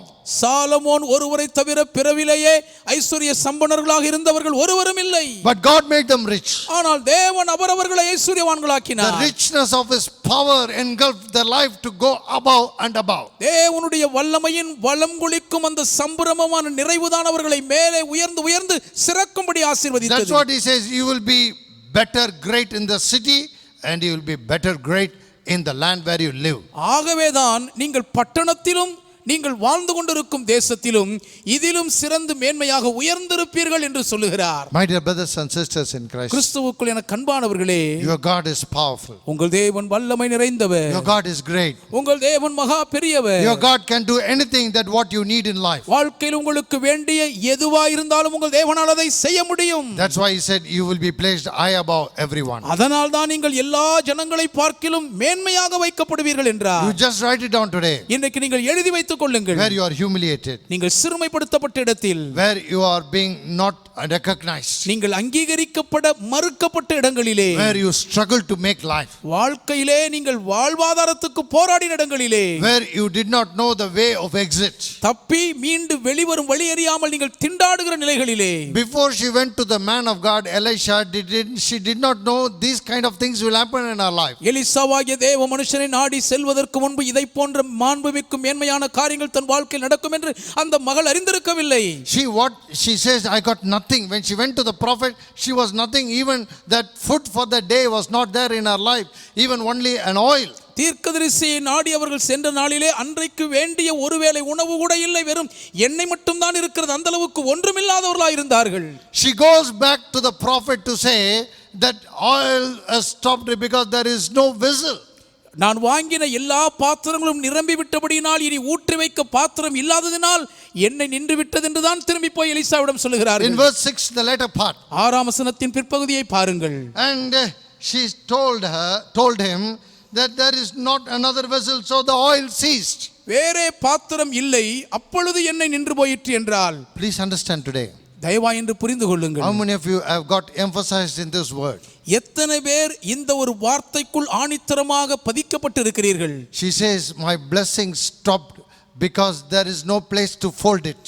இனியும் வைப்பதற்கு இடமில்லாமல் போனபடியினால் என் ஆசீர்வாதங்கள் நின்று விட்டது என்று Hallelujah. Hallelujah. Hallelujah. Hallelujah. The power of the Lord engulfed her entire house, and she's got no place to store the blessing. கர்த்தருடைய வல்லமையுடைய ஒட்டுமொத்த வீட்டையும் ஆட்கொண்டு விட்டபடியினால் இனி சுரக்கும் ஆசீர்வாத பாக்கியத்தை வைக்க வீட்டில் இடமில்லாமல் போய்விட்டது. That's what happened to Isaac. ஈசாக்குக்கும் அதுதான் நடந்தது. That's what I end this portion with this message to you and into your ears. அதை தான் இன்றைக்கு நான் உங்கள் செவிகள் கேட்க இன்றைக்கு இந்த வேத பகுதியை உங்களுக்குள்ளாக நான் கர்த்தருடைய வார்த்தையாக திணித்து முடிக்கிறேன். ஈசாக்கின் குடும்பமாய் இருந்தாலும் சரி, அல்லது விதவையாய் வந்த தீர்க்கதரிசியின் மனைவி பிள்ளைகளாக இருந்தாலும் சரி, உனக்கு போதும் என்று சொல்லும் வரை இடம் கொள்ளா மட்டும் உன்னை ஆசீர்வதிக்க என் அப்பன் இயேசு வல்லவராக இருக்கிறார். அதுதான் அவருடைய செயல். மனுஷனால் வரும் செயல்கள் ஒரு நாள் பொழுது அடுத்த நாள் மறையும். ஆனால் என் இயேசு அவர் செய்யும் கிரியைகளோ இடம் போகா மட்டும், இல்லை என்று சொல்லும் மட்டும் அது உன்னோடு இருக்கும். அப்படியாய் கர்த்தர் ஆசீர்வதிப்பார். She says, my place has become full of oil and there is no place to store it, and there it stopped. என் வீடு முழுவதும் எண்ணெய் நிரம்பி இருக்கிறது, அடுத்த ஒரு எண்ணெய் வைக்க இடமில்லை என்று அவள் சொன்ன உடனே ஆசீர்வாதத்தின் ஊற்று நின்றது. Yes, the man of God said, ஆம், தேவ மனிதன் சொல்லுகிறார், it is not for me, it is not for the purpose of anything. Go and sell it as much as possible and live a very blessed life. இது எனக்கும் அல்ல, வேறு எந்த காரணத்துக்கும் அல்ல, நீ போய் அந்த எண்ணெயை விற்று எந்த அளவுக்கு ஆசீர்வாதமாய் வாழ முடியுமோ வாழ்ந்து மகிழ்ந்திரு என்றார். Yes, you and your sons live with the rest of your life. நீயும் உன் பிள்ளைகளும் மீந்ததை கொண்டு ஜீவனம் பண்ணுங்கள். Pay the debts and sell it, and riches will be there at the rest of your life. நீ போய் அந்த எண்ணெயை விற்று கடனை செலுத்தி தீர், மீதமுள்ள வாழ்நாளெல்லாம் ஜீவனத்துக்கு வேண்டிய செல்வம் ஐஸ்வர்யம் நிறைந்திருக்கும். How many of you believe? எத்தனை பேர் விசுவாசிக்கிறீங்க? Hallelujah. Hallelujah. That is what God can do in your life. உங்கள் வாழ்க்கையிலே அதை தான் தேவனால் செய்ய முடியும். She says it stopped because I got no place to fold these blessings. இந்த ஆசீர்வாதத்தை சேர்த்து வைக்க இனி இடமில்லாமல் போனதினால் அந்த ஆசீர்வாத வரத்து நின்று விட்டது என்று சொல்லுகிறாள். Yes, she says, bring me another vessel. No vessels in that village. வேற பாத்திரத்தை கொண்டு வா என்று கேட்டால் அந்த ஊர்லயே வேற பாத்திரம் இல்லையா? My dear brothers and sisters in Christ, கிறிஸ்துவுக்குள் என கண்பானவர்களே, what can I do without laughing? இதை சிரிக்காம அவர் என்ன செய்ய முடியும்? Because that is the power of God. அதல்லவா தேவனுடைய வல்லமையா இருக்கிறது. There is no tears in the presence of the Lord. There is always tears of joy and laughter. தேவ சந்நிதியிலே துயர துக்க கண்ணீருக்கு இடமில்லாது எப்பொழுதுமே ஆனந்த கண்ணீரின் சிரிப்பொலி மட்டும்தான். That's what your God can do for you. அதை தான் உங்கள் தேவனால் உங்களுக்காக செய்ய முடியும். He can bless your life. He can transform your life. அவர் உங்கள் வாழ்க்கையை ஆசீர்வதிக்கவும் செய்வார், அதை மறுமலர்ச்சியிலே மறுரூபமாக்கவும் செய்வார். I will set you high above all the nations of the earth. பூமியில் உள்ள எல்லா ஜாதி ஜனங்களுக்குள்ளும் நான் உன்னை மேன்மையாக வைப்பேன். And I will make you the blessings to overtake you because you obey the voice of the Lord your God. நீ உன் தேவனாகிய கர்த்தரின் சத்தத்துக்கு செவி கொடுக்கிறபடியினால் எல்லா ஆசீர்வாதங்களும் உன் மீது வந்து பளித்து உன்னை முந்திக் கொள்ளும்படி செய்வேன். How true it is. எவ்வளவு உண்மை. How great it is. எத்தனை பெரிய பாக்கியம். How powerful it is. எவ்வளவு வல்லமையா இருக்கிறது. No glory for any man. ஒரு மனுஷனுக்கும் எந்த மகிமையும் இல்லை. All glory to the Lord God Almighty. எல்லா மகிமையும் சர்வவல்ல தேவனுக்கு மாத்திரமே உரித்தாகிறது. Such power and authority is in heaven. அவ்வளவு பெரிய வல்லமை அதிகார பாக்கியம் பரலோகத்தில் வியாபித்திருக்கிறது. That is the power of God. அதல்லவா தேவ வல்லமை. That is the resemblance of Rehoboth. ரெகோபோத்தினுடைய பிரதிபலிப்பு அப்படித்தான் இருக்கும். That is the power of God living in the family that where you belong to him. நீங்கள் தேவனையே சார்ந்திருக்கிற நிலையில் தேவன் வாசமணுகிற குடும்பத்தின் ஆசீர்வாத வல்லமையின் வீரியம் அப்படிதான் இருக்கும். Judges chapter 6. நியாயாதிபதிகள் 6ஆம் அதிகாரம். The Bible says வேதம் சொல்லுகிறது, there was trials and turmoils in the life of the children of Israel. இஸ்ரவேலருடைய புத்திரரின் வாழ்க்கையிலே ஏராளமான போராட்ட பிரச்சனைகள், ஒரே ரணகளம்தான். And the Bible says that they did not hear the word of God. தேவனுடைய வார்த்தையை அவர்கள் செவி கொடுத்து கேட்கவில்லை என்று வேதம் திட்டவட்டமாய் சொல்லுகிறது. And because of that he delivered them into the hands of the Midianites. இது நிமித்தமாக தேவன் அவர்களை மீதியானியருடைய கையில் ஒப்பு கொடுக்கிறார். And that's what he says, that I have delivered them into the hands of their enemies. நான் அவர்களுடைய சத்துருக்களின் கைகளில் அவர்களை ஒப்பு கொடுத்தேன் என்று தான் சொல்லுகிறார். I delivered them from the Amorites, but they did not believe me. That's why I delivered them into the hands of the Midianites. எமோரியரின் கொடுங்கையிலிருந்து நான் அவர்களை மீட்டெடுத்தேன், அவர்களோ என்னை நம்பி விசுவாசியாமல் போனார்கள், ஆகவே நான் மீதியானியரின் கைகளில் அவர்களை ஒப்பு கொடுத்தேன். But in verse 10 it says that you have not obeyed me. 10ஆம் வசனத்திலே நீங்கள் என் சொல்லை கேளாமல் போனீர்கள், எனக்கு கீழ்ப்படியவில்லை என்று சொல்லுகிறார். My dear brothers and sisters in Christ, கிறிஸ்துவுக்குள் எனக்கு அன்பானவர்களே, obedience and disobedience, கீழ்ப்படிதலும் கீழ்ப்படியாமையும், there are two factors of east and west. இது கிழக்குக்கும் மேற்குக்கும் இடையே உள்ள இரண்டு வித்தியாச பேதங்கள். You cannot mix east and west together in entire journey of this life. ஈக வாழ்வில் ஒட்டுமொத்த வாழ்க்கை பயணத்திலேயும் கிழக்கையும் மேற்கையும் உங்களால் ஒன்றாக இசைக்கவே முடியாது. But the Lord agreed one day. ஆனாலும் ஒரு நாள் கர்த்தர் அதற்கு இணங்கி சம்மதிக்கிறார். And he comes down in the form of an angel. ஒரு தூதனானவருடைய சாயலில் இறங்கி வந்தார். And he sat upon a turbinate tree. ஒரு கர்வாலி மரத்தின் கீழ் உட்கார்ந்தார். And it is in Oprah. ஓப்ராவிலே அந்த கர்வாலி மரம் இருக்கிறது. And the Lord said to that young man, the Lord is with you, you mighty man of valor. அந்த வாலிபனை பார்த்து, பராக்கிரமசாலியே, கர்த்தரோடு கூட இருக்கிறார் என்றார். And Gideon was little afraid of an angel visiting him. தூதனானவர் தன்னை சந்தித்ததற்கே கிதியோன் கொஞ்சம் ஆட்டம் கண்டு பயந்து போய் விட்டார். The Bible says he was hiding from the Midianites his food for life. வாழ்க்கைக்கு வேண்டிய ஆகாரத்துக்காக நீ மீதியான கண்களுக்கு ஒளித்து பதுங்கி இருக்கிறாய் என்று கர்த்தர் சொல்லுகிறார். Yes, he was hiding the food from the eyes of the Midianites, and the Lord comes through the form of an angel and sat upon the tree in Oprah. விளை பொருட்களின் தானியத்தை மீதியானுடைய கண்களிலே பட்டுவிடக் கூடாது என்று அவர் ஒளித்து பதுக்கி வைத்திருக்கும் நேரத்தில் ஓப்ராவின் கீழ் இருக்கும் அந்த கர்வாலி மரத்தின் கீழ் தூதனானவர் வந்து உட்கார்ந்தார் என்று வேதம் சொல்லுகிறது. Yes, it was the word came to Isaac in a famine and in a country where the king has become an enemy, a place where she went and said, my husband has died and my children have become slaves. Here Gideon says that if you are with me, then why I am afraid of my life and for my food. பஞ்சத்தால் கோர தாண்டவம் ஆடப்பட்ட தேசத்தில் வாசம் பண்ணி கொண்டிருந்த ஈசாக்கை ராஜாவே எதிர்த்த நிலையில் கர்த்தர் அவரை வந்தது போல, என் கணவன் மரித்து போய்விட்டார், தீர்க்கதரிசி தேவனுக்கு பயந்தவர் இப்பொழுதோ கொத்தடிமைகளாக்கு கடன்காரர்கள் வந்துவிட்டால் என்று அவள் பரிதவித்த நேரத்தைப் போலவே இங்கே ஆண்டவர் எங்களோடு கூட இருப்பாரானால் ஏன் எங்களுக்கு இது நேரிட வேண்டும் என்று கிதியோன் அங்கலாய்க்கிற ஒரு சூழ்நிலை. He says, where is the God of Egypt? எகிப்தில் எங்களை விடுவித்த தேவன் எங்கே? Where is the God who delivered us from the hands of Pharaoh? பார்வோனின் கொடுங்கையிலிருந்து எங்களை நீங்களாக்கி மீட்டு ரட்சித்த தேவன் எங்கே? Now we are forsaken. இப்பொழுது நாங்கள் கைவிடப்பட்டிருக்கிறோமே, and we are in the hands of the Midianites. மீதியானியருடைய கொடுங்கைகளில் தவிக்கிறோமே. As the woman cried before the prophet, here Gideon cries before the angel would appear to him. தீர்க்கதரிசிக்கு முன்பாக அன்றைக்கு அந்த பெண் அபயமிட்டு கண்ணீர் சிந்தியது போல இங்கே கிதியோன் கர்த்தருடைய தூதனானவருக்கு முன்பாக அழுது கண்ணீர் வடிக்கிறார்.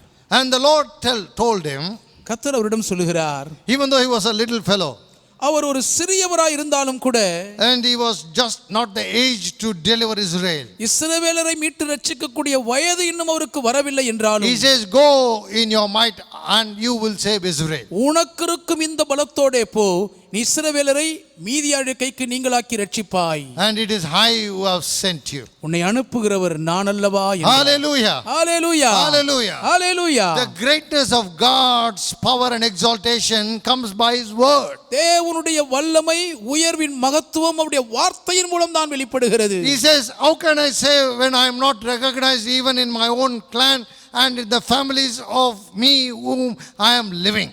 நான் வாழ்ந்து கொண்டிருக்கும் குடும்பத்தில் மிகவும் சிறியவன் என்ற நிலையிலே என் கோத்திரத்திலேயே அங்கீகரிக்கப்படாதிருக்கிற நான் எப்படி போய் ரட்சிக்க முடியும் என்று தான் அங்கலாய்க்கிறார். Manasseh may be great, but my clan in the Manasseh is the least. Manasseh வேண்டுமானால் பெரியவராய் இருக்கலாம், ஆனால் மனாசே கோத்திரத்தில் என் குடும்பமோ மிகவும் சிறியது. The Lord said, do not speak all this Greek and Latin. I will be with you and you will deliver Israel. இந்த கிரேக்கம் Latin எல்லாம் என்னிடத்தில் பேசாதே, நான் உன்னோடு கூட இருப்பேன், இஸ்ரவேலரை ரட்சிப்பாய் என்று கர்த்தர் சொல்லிவிட்டார். Hallelujah. Hallelujah. One simple word. ஒரே ஒரு எளிய வார்த்தை. No changes in the word of the Lord which pronounced one time, second time, third time the same. ஒரே ஒரு முறை கர்த்தர் சொன்ன அந்த வார்த்தைகள் இரண்டாம் மூன்றாம் தரம் வந்த போதும் எந்த மாற்றமும் இல்லை. It will never change. ஒரு காலம் அது மாறாது. My dear brothers and sisters in Christ, கிறிஸ்துவுக்குள் என கண்பானவர்களே, in what state you are living, என்ன நிலைமையில் நீங்கள் வாழ்ந்து கொண்டிருக்கிறீர்கள்? is your age is not enough to dream of a greater blessing? பெரிதான ஆசீர்வாத பாக்கியத்தை கனவு கூட காண முடிகிற அளவுக்கு உங்கள் வயது பெரிதா இல்லையோ? Little girl or little boy you are. சிறு பெண்ணாக சிறு பையனாக நீங்கள் பரிதவித்துக் கொண்டிருக்கலாம். Lord says, if I speak, I will perform. நான் சொன்னால் செய்து முடிப்பேன் என்று ஆண்டவர் சொல்லுகிறார். He says that in this age I am be with you and you will deliver Israel. இந்த வயதில் உன்னோடு கூட நான் இருக்கிறேன், இஸ்ரவேலை ரட்சிப்பாய் என்று சொல்லுகிறார். My dear brothers and sisters in Christ, கிறிஸ்துவுக்குள் என கண்பானவர்களே, little boy, சிறு பையன்தான், his thinking is very little. அவனுடைய சிந்தனா சக்தி மிகவும் சிறியது. He not even went to war with all his members of the family. தன் குடும்பத்தார் அத்தனை பேருடன் கூட சேர்ந்த ஒரு யுத்தத்துக்கு கூட போனதில்லை. No, he never had the experience of being a warrior. ஒரு போர் வீரனாக களப்பணி ஆற்றிய அனுபவம் கொஞ்சமும் அவருக்கு இருந்ததே இல்லை. That's what Saul told David at the time, you are an young boy and he is a man of war, Goliath. அதைதான் சவுல் அந்த நேரத்தில் தாவீதை பார்த்து, நீயோ இளைஞன், கோலியாத்தோ சிறு வயது முதல் யுத்த வீரன் என்று தான் சொன்னார். Yes, my dear brothers and sisters in Christ. ஆம், கிறிஸ்துவுக்குள் என கண்பானவர்களே, He blew the trumpet, he called for war against the Midianites. எக்காலத்தை ஊதினார், இஸ்ரவேலை அந்த மீதியானுக்கு எதிராக போர் பிரகடனம் செய்து விட்டார். And the Lord said to Gideon, கர்த்தர் கிதியோனிடம் சொல்லுகிறார், in verse 2 of chapter 7, 7ஆம் அதிகாரத்தின் 2ஆம் வசனம், the Lord said to Gideon, கர்த்தர் கிதியோனை நோக்கி, the people who are with you are too many for me to give the Midians into your hands. And Israel claimed glory for itself against me, saying, my own hands have saved me. நான் மீதியானியரை உன்னோடு இருக்கிற ஜனத்தின் கையில் ஒப்பு கொடுக்கிறதற்கு அவர்கள் மிகுதியாய் இருக்கிறார்கள், என் கை என்னை ரட்சித்தது என்று இஸ்ரவேலனுக்கு விரோதமாக வீம்பு பேசுகிறதற்கு இடம் உண்டாகும் என்றார். What a God we serve today. என்ன தேவன் இன்றைக்கு நாம் சேவிக்கிறோம் பாருங்கள். A God who creates blessing for us and us only. நமக்காக நமக்கென்று மாத்திரமே ஆசீர்வாதங்களை உருவாக்குகிற தேவன் இவர். There cannot be glory to anyone but for you only, Gideon. கிதியோனே, வேறு யாருக்குமே இதில் பெருமை இல்லை, உனக்கு மட்டும்தான் கனம் கௌரவம் கிடைக்கும். Only 300 people is enough to go against the huge army of the Midianites. மிகவும் கடற்கரை மணலாய் பெருகி இருக்கிற மீதியானுடைய பலத்த சேனைக்கு எதிராக களப்போர் செய்ய 300 பேர் கொண்ட ஒரு சேனை மாத்திரமே போதும் என்றார். Already this fellow is in puzzle and pain and in fear. ஏற்கனவே புரியாத புதிரில் பயத்தில் இவர் பீதியில் விலவிலத்து போய் இருக்கிறார். Then verse 7 of chapter 7 says, 7ஆம் அதிகாரத்தின் 7ஆம் வசனம் சொல்லுகிறது, the Lord said, by these 300 men who have left, I will save you and deliver the Midianites into your hands. நக்கி குடித்த அந்த 300 பேராலே நான் உங்களை ரட்சித்து மீதியானரை உன் கையில் ஒப்புக்கொடுப்பேன் என்றார். He thought an huge army God has created, the army of Israel. இஸ்ரவேலை சார்ந்த ஒரு பெரும் படையையே கர்த்தர் தனக்கு ஆயத்தமாக்கி கொடுத்து விட்டார் என்று இவர் எண்ணினார். But he said 300 is enough. 300 பேர் மாத்திரம் போதும் என்று அவர் வகுத்து விட்டார். My dear brothers and sisters in Christ, கிறிஸ்துவுக்குள் என கண்பானவர்களே, he is a great wisdom, God of great wisdom. அவர் மகா அனந்த ஞானமுள்ள Mahadevan. Your calculations will go wrong. உங்கள் கணக்குகள் எல்லாம் பொய்த்து தவறாகிவிடும். His calculations towards your greater life will never go wrong, my உங்கள் friend. பெரிதான சுகவாழ்வுக்கென்று அவர் வகுத்த கணக்குகள் ஒரு நாளும் தவறாய் போகாது He will நண்பர்களே. exalt you means he will surely exalt you at his own strength. அவர் உங்களை உயர்த்துவார் என்று சொன்னால் தம் சொந்த பலத்தை கொண்டு மெய்யாகவே உங்களை உயர்த்தியே He தீருவார். says, I cannot give glory to any man, Gideon. கிதியோனே, எந்த மனுஷனுக்கு நான் இங்கே மகிமை கொடுக்க முடியாது என்கிறார். Where are you? எங்கே இருக்கிறீர்கள்? Where are you? நீங்கள் எங்கே இருக்கிறீர்கள்? Are you called to the name of the Lord? கர்த்தருடைய நாமத்தில் தான் அழைக்கப்படுகிறீர்களா? Then no man can claim glory over your family or your blessing. அப்படி என்றால் உங்கள் குடும்பத்தின் மேலேயோ உங்கள் ஆசீர்வாதத்தின் மேலேயோ என்னால் தான் என்று ஒரு மனுஷனும் கௌரவம் பாராட்ட முடியாது. He says, I cannot share the glory that what I have given you. You will be as one man. You will reign over Israel and defeat your enemies. நான் உனக்கு கொடுத்த மகிமையை யாருமே பங்கு போட விட மாட்டேன். நீ ஒரே மனுஷனாக மீதியானரை முறியடிப்பாய் என்று நான் உன்னோடு கூட இருப்பேன் என்று அவர் திருவுளம் பற்றி விட்டார். He says, go to the camp of your enemies, disguise and go with your friend, your helper Pura.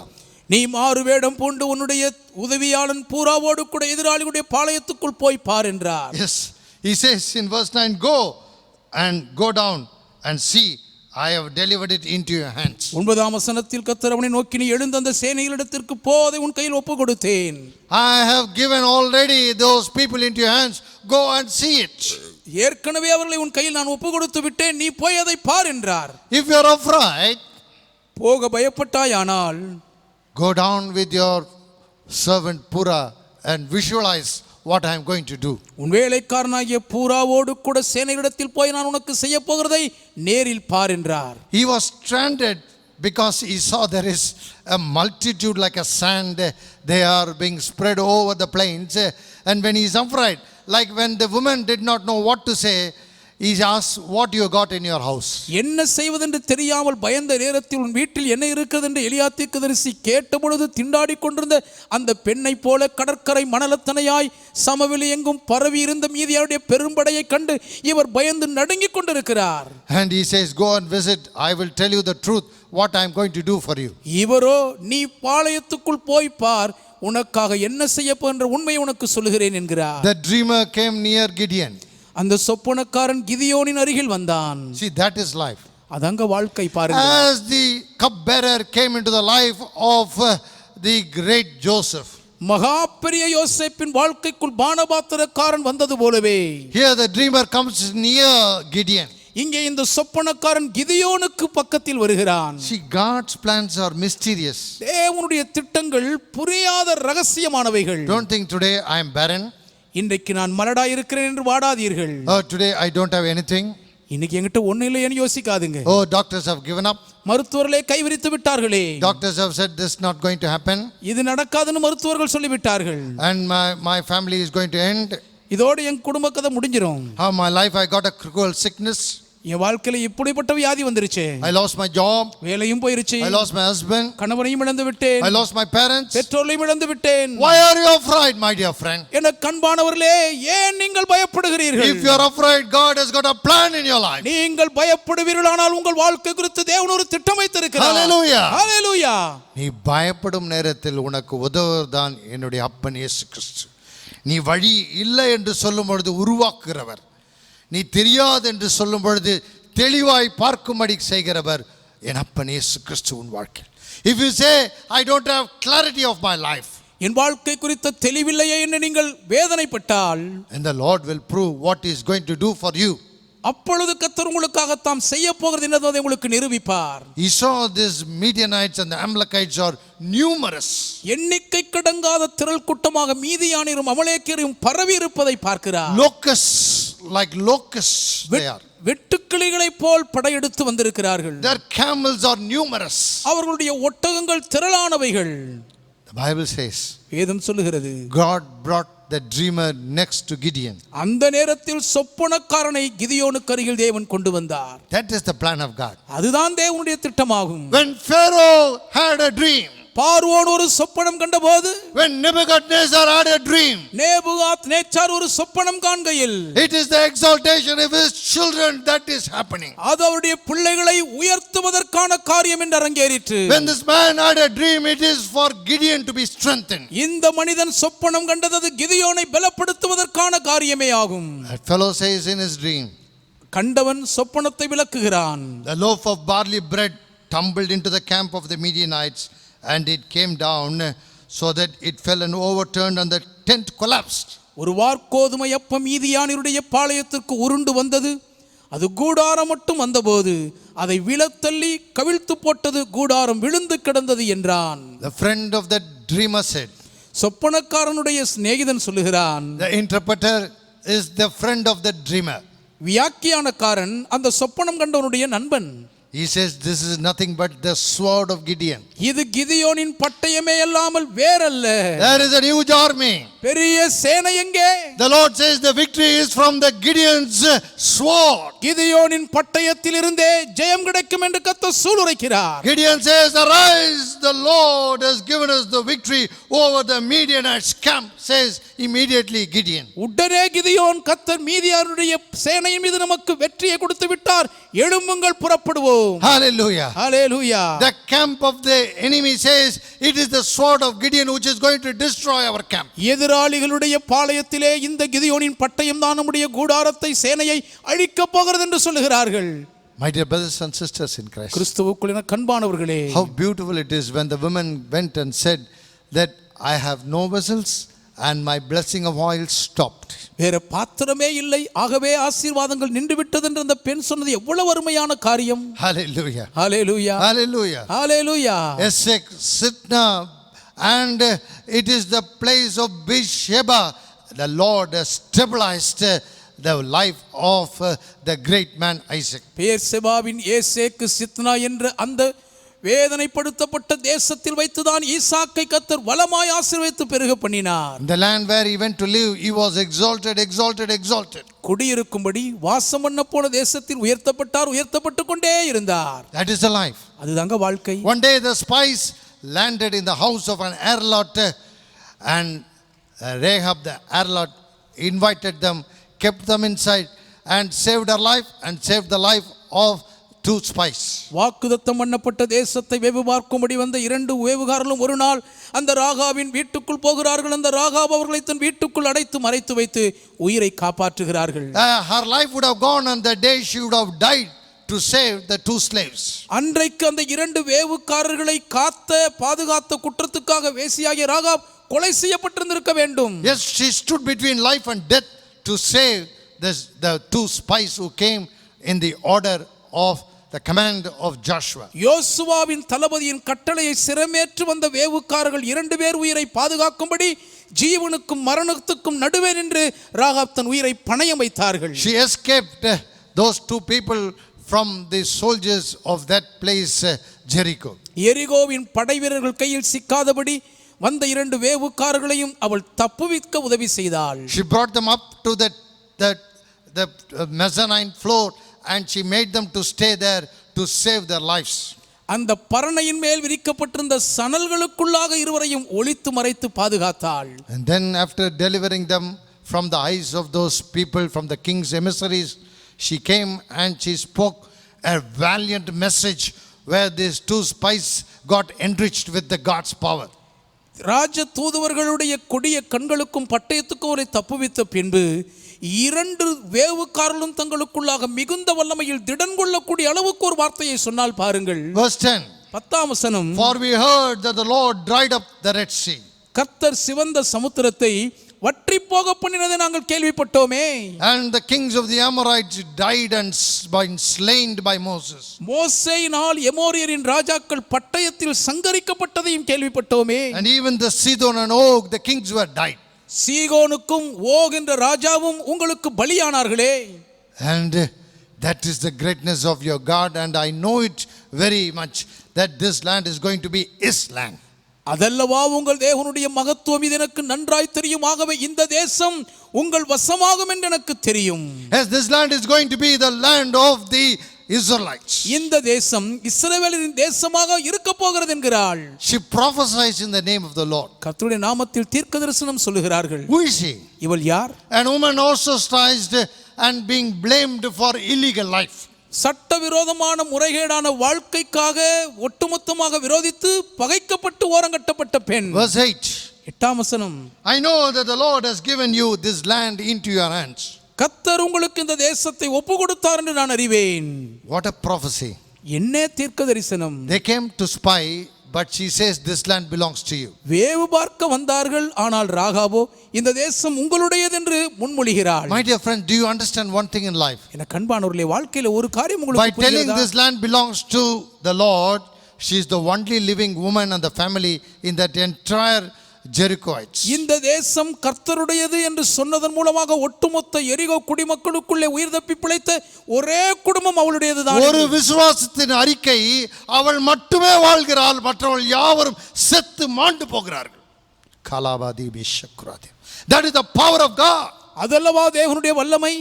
Understand today இன்று புரிந்து கொள்ளுங்கள். what faith converts into great reality. விசுவாசம் எவ்வளவு பெரிய நிஜ யதார்த்தத்தை உருவாக்குகிறது If you பாருங்கள். tell a lie, you will die. பொய் சொன்னால் மாண்டு போவீர்கள். Where come lie enters into your heart? உங்கள் இதயத்துக்குள் எங்கே இருந்து பொய் நுழைகிறது?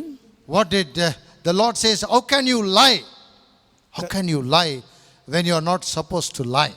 பொய்யே சொல்லக்கூடாது இருக்கும் பட்சத்தில் எப்படி உங்களால் பொய் சொல்ல துணை வந்தது என்றல்லவா கேட்கிறார். How can there be lies when you are not supposed to lie in the presence of the Lord, and you mock the Spirit of the Lord with wrong teachings and wrong prophecies where the Lord has not spoken, but yet you speak with authority and claim your life to be a blessing? It is a total disaster. பொய்யே காணப்படக்கூடாத தேவ சந்நிதிக்குள்ளே எப்படிப்பட்ட ஒரு பெரிய பொய்யை சொல்லக்கூடிய அளவுக்கு கர்த்தருடைய நாமத்தில் பொய்யான தீர்க்க தரிசனங்களை வாக்குறுதிகளை கொடுத்து நீங்கள் இப்பொழுது சாடிக்கொண்டிருக்கிறீர்கள். அது ஒட்டுமொத்த வாழ்க்கையின் பெருநாசத்துக்கல்லவா வழிவகுத்துவிடும். Those who lied were exposed, my dear friend. பொய் சொன்னவர்கள் அம்பலப்படுத்தப்பட்டிருக்கிறார்கள் அன்பர்களே. Yes, those who lied, they were under tormentation. They lied before the king for the sake of Daniel to die, but they died. தானியேலை சாகடிக்க வேண்டும் என்பதற்காக சதி செய்து பொய் சொன்னார்கள், அவர்களே மடிந்து போனார்கள். Yes, they lied and they died. பொய் சொன்னார்கள், மரித்து போனார்கள். They lied before Shadrach, Meshach and Abednego, telling that they must bow only to you and not to the Lord God of anyone, but they died in that same furnace. ராஜாவாகிய உம்மை தவிர வேற எந்த தேவனாகிய கர்த்தருக்கு முன்பாக யாரும் அடிபணிய கூடாது, விழுந்து பணிந்து கொள்ளக்கூடாது என்று சாத்ராக், மேஷாக், ஆபேத்நேகோவுக்கு எதிராக பொய்யாய் சதி பண்ணினார்கள். அந்த சதிக்குள்ளேயே மடிந்தார்கள். The women and the Potiphar lied before the presence of the king and brought Joseph inside. One day Joseph was in the throne and they begged at him before for everything. போத்திபாரோடு கூட போத்திபாரின் மனைவியும் ராஜ சமூகத்திலே யோசேப்புக்கு எதிராக அபாண்டமாக பொய் சொல்லி சிறையில் அடைத்தாலும் நாளொன்றிலே யோசேப்பின் இரக்கத்துக்காக தயவை நாடி கெஞ்சக்கூடிய அளவுக்கு யோசேப்பு சிங்காசனத்தில் வீற்றிருந்தார். In the land where everyone is going to die, she went to the extent of asking that everyone will die, but I must live. எல்லாரும் செத்து மடிய போகிற ஒரு தேசத்திலே நானும் என் குடும்பத்தார் மட்டும் உயிர் பிழைத்து வாழ தயவு செய்ய வேண்டும் என்று உயிர் பிச்சை கேட்கிறார். The spies came to her, she took that opportunity and live a blessed life. வேவுக்காரர்கள் அவர்களை நாடி வந்த வாய்ப்பை பயன்படுத்தி பெருவாழ்வு வாழ்ந்து ஆசீர்வதிக்கப்பட்டார்கள். An opportunity given, don't lose it tonight. கிடைக்க பெரும் வாய்ப்பை ஒரு நாளும் இந்த இரவு நழுவ விட்டு விடாதீர்கள். He will give you the strength to conquer and to live upon it. நீங்கள் மேற்கொண்டு ஜெயித்து அந்த ஆசீர்வாத பாக்கியத்தில் திளைத்து வாழும் பலனை உங்களுக்கு அவர் தருவார். She says, swear me today that my family will live, including my household and all the poultries and the cattle and sheep. என்னுடைய மிருக ஜீவன்கள், பறவை இனங்கள், வீட்டு செல்ல பிராணிகள் உட்பட என் வீட்டார் அனைவரும் உயிர் தப்பி வாழ தயவு செய்யுங்கள் என்று கெஞ்சுகிறாள். Because she believed that the Lord is going to do great things. கர்த்தர் பெரிய காரியங்களை செய்ய போகிறார் என்று அவள் விசுவாசித்தபடியினால் அப்படி ஆயிற்று. The Bible says, வேதம் சொல்லுகிறது, when the walls are going to tremble and come down. எரிகோவின் உயர்ந்த அலங்கத்தின் மதில்கள் தகர்ந்து தரைமட்டமாகும் போது. Now in verse 17 of chapter 6 of Joshua. Joshua. யோசுவா 6ஆம் அதிகாரத்தின் 17ஆம் வசனத்தில் பாருங்கள். Now the city is going to be doomed. இப்பொழுது இந்த பட்டணமே அழியப் போகிறது. Because the Lord has commanded for destruction. கர்த்தர் அதை சாபத்தீடாக அழிவுக்கென்று ஒப்பு கொடுத்து விட்டார். And save Rahab, who believed and saved my spies. விசுவாசித்து என் வேவுக்காரர்களை உயிரோடு காத்த ராகாபை குடும்பமாய் காப்பாற்றுங்கள் என்று கட்டளையிடுந்தது. Because she hid the messengers that I sent to her. நான் அவளிடத்தில் அனுப்பின என் ஆட்களை அவள் மறைத்து வைத்தபடியால். But don't leave anything. No living being should be present there. எந்த ஒரு நரஜீவனும் அங்கே உயிரோடு இருக்கக்கூடாது. வேறு எதையுமே உயிர் தப்ப விடாதீர்கள். Rahab only lived. ராகாப் மட்டும் உயிர் வாழ்ந்தாள். Not only lived, but she lived to come into the genealogy of Jesus Christ. தப்பி உயிர் வாழ்ந்த பாக்கியம் மட்டுமல்ல, கர்த்தராகிய இயேசு கிறிஸ்துவின் வம்ச வரலாறு இடம்பிடிக்கும் பாக்கியம் பெற்றாள். Hallelujah. Hallelujah. The history says she married one of the spies. போன வேவுக்காரர்கள் ஒருவரை அவள் மணந்து கொண்டதாக சரித்திரம் சொல்கிறது. And he is an Bethlehemite. அவனும் ஒரு பெத்லகேமியன். And she became into the genealogy of Jesus Christ. இப்படியாக அவர்கள் இயேசு கிறிஸ்துவின் வம்ச வரலாற்றில் இடம் பிடித்து விட்டார்கள். That is a life that what God can do. அந்த மாதிரியான ஒரு வாழ்க்கையை தான் தேவனால் கொடுக்க முடியும். Whether it is Rahab, whether it is Gideon, or whether it is the widows and the children, or whether it is Isaac and the children. அது ராகாபா இருந்தாலும் சரி, அது கிதியோனா இருந்தாலும் சரி, ஏழை விதவை தாயா இருந்தாலும் சரி, அவர்களுடைய பிள்ளைகளா இருந்தாலும், ஈசாக்கு அவருடைய 2 குமாரரோ யார் எவராய் இருப்பினும், If you true obedient to the command and to the life with faith, God will exalt you in the city and in the country. தேவனுடைய கட்டளைகளுக்கு நீங்கள் உங்கள் வாழ்க்கையில் உண்மையாக கீழ்ப்படிந்து நடந்தால் அந்த விசுவாச உண்மை உங்கள் பட்டணத்திலேயும் தேசத்திலேயும் உங்களை உயர்த்தி சிறந்திருக்க செய்யும். I above all families of the earth. பூமியில் உள்ள எல்லா குடும்ப ஜாதி ஜனங்களுக்கும் மேலாக உயர்த்தி மேன்மைப்படுத்துவார். I told you, and I can go on telling you, but God has come to an end to say, now it is for you and your family. தொடர்ந்து சொல்லிக்கொண்டே இருக்க முடியும் என்றாலும் இப்போனோ தேவன் இறங்கி வந்து இப்பொழுது இது உங்களுக்கும் உங்கள் குடும்பத்துக்கும் உரிய பங்கு என்று சொல்லி முடிக்கிறார். My dear friends, எனக்கு அன்பானவர்களே, from today the message that I give will be separately included in the YouTube in this midnight itself. இன்று முதற்கொண்டு இன்று நடுராத்திரியிலிருந்தே செய்தி மாத்திரம் வலையொலி பக்கத்தில் தனித்து ஒளி பதிவேற்றம் செய்யப்படும். So you can hear it and share it to your friends, because you asked me, we are doing it. நீங்கள் கேட்டுக்கொண்டதற்கு இணங்க இதை நாங்கள் செய்கிறோமாகவே நீங்கள் உங்கள் நண்பர்களோடு தாராளமாய் இதை பகிர்ந்து கொள்ளலாம். You can view it again and again, and you can share it to your friends also to be enriched with blessings. எத்தனை முறையும் நீங்கள் பார்த்து பயனடைவது மட்டுமல்ல, உங்கள் நண்பர்களும் வளமாய் ஆசீர்வதிக்கப்படும்படி பகிர்ந்து கொள்ளுங்கள். And also don't forget to subscribe the channels. அதோடு கூட இந்த சேனல்களுக்கு நீங்கள் சந்தாதாரராய் பதிவு செய்ய மறந்து விடாதீர்கள். Subscribe, push the subscribe button and make it that you will give it to others also to subscribe. வலையொலி பக்கத்தை திறந்த உடனே வலது பக்கத்தில் சப்ஸ்கிரைப் என்று இருக்கிற இடத்தில் நீங்கள் அழுத்துங்கள். உங்கள் நண்பர்களையும் அதில் சப்ஸ்கிரைப் செய்யும்படி பகிர்ந்து கொள்ளுங்கள். The word is the power, the word is the prosperity. வார்த்தையே வல்லமை, வார்த்தையே வளம் நிறைந்த God ஆசீர்வாதம். will lift you high above all families. எல்லா குடும்பங்களுக்கும் மேலாக உங்களை மேன்மையாக தேவன் உயர்த்தும். This is the message that I want to give to you for the beginning of this October month.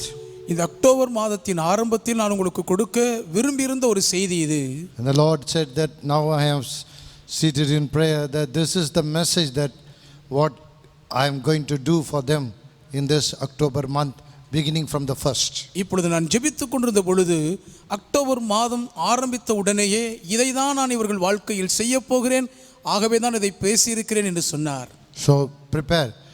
Hear it one more time on the 1st of October. October மாதம் 1ஆம் தேதி மீண்டும் ஒரு முறை கூட இந்த செய்தியை கேளுங்கள். And then finally you pray towards it, and God will do accordingly. இறுதி வேளையிலே அதற்கு ஏற்றவாறு நீங்கள் ஜெபியுங்கள், அதன்படி தேவன் செய்தருளுவார். Let us pray. ஜெபிப்போமா? Father in heaven, பரலோக பிதாவே, I brought the entire families before you, Lord. எல்லா குடும்பங்களையும் முழுவதும் உமக்கு முன்பாக கொண்டு வருகிறேன் கர்த்தாவே. And you said every family has got an exaltation. ஒவ்வொரு குடும்பத்துக்கும் ஒரு உயர்வு இருக்கிறது என்றல்லவா சொன்னீர். Thank you, Lord, for you are going to exalt them. அப்படியே அவளை உயர்த்த போகிற மாதேவுக்காக நன்றி They ஆண்டவரே. have written it today that the month October will be the exaltation month. October மாதம் தங்கள் உயர்த்தப்படுகிற மாதம் என்று இன்றைக்கு எழுதி வைத்திருக்கிறார்கள். Like Isaac, ஈசாக்கை போலவே, like the prophet's family, தீர்க்கதரிசியின் குடும்பத்தை போலவே, like the one who suffered, but yet the Lord did not mind about his age, made him to be the deliverer of a nation. வெகுபாடுபட்டாலும் வயதை பொருட்படுத்தாமல் இஸ்ரவேலையே மீட்டு ரட்சிக்கும் இரட்சகனாய் மாற்றிய அந்த ஒரு பாக்கியசாலியைப் போலவே, Yes, like Gideon. கிதியோனைப் போலவே, If there are young people, Lord, as they have written in their books and in their pages, exalt them mightily. இப்போதும் இந்த வார்த்தையை தங்களுடைய புஸ்தகங்களிலே குறிப்பேடுகளிலே எழுதி வைத்த வாலிபர்கள் இருப்பார்கள், வல்லமையாய் அவர்களை உயர்த்துவீராக. If there is widows and their children, like they went to the prophet and received blessing, and she said, the blessing stopped because I got no more place to store it. கனவுளால் கைவிடப்பட்டவர்களாய் பரிதவிக்கும் பிள்ளைகள் அன்றைக்கு தீர்க்கதரிசியை நாடி போன விதவை தாய் பிள்ளைகளோடு பாத்திரமில்லை, இனி ஆசீர்வாதத்தை சேர்த்து வைக்க இடமில்லை நின்றதென்று சொன்னது போலவே, So shall it be upon everybody. அப்படியே யாவர் வாழ்விலும் இருப்பதாக. And according to the Rahab, who was ostracized from the society with people with wrong intentions, they were kept outside, but you made them to come into your genealogy and only living being in the land of Jericho. சமுதாயத்தில் தங்களோடு கூட சேர்ந்து வாழக்கூடாது என்று ஒரு விரோதிக்கும் தப்பெண்ணத்தினால் ஒதுக்கி ஓரங்கட்டப்பட்டிருந்த ராகாபை மாத்திரம் உயிரோடு தப்பவிட்டு உம்முடைய வம்ச வரலாற்றில் இடம் பிடிக்க செய்த பாக்கியம் பெற்றிருந்த ராகாபை போலவே, The Lord is telling me, கர்த்தர் என்னிடம் சொல்லுகிறார், I got a blessing for everybody.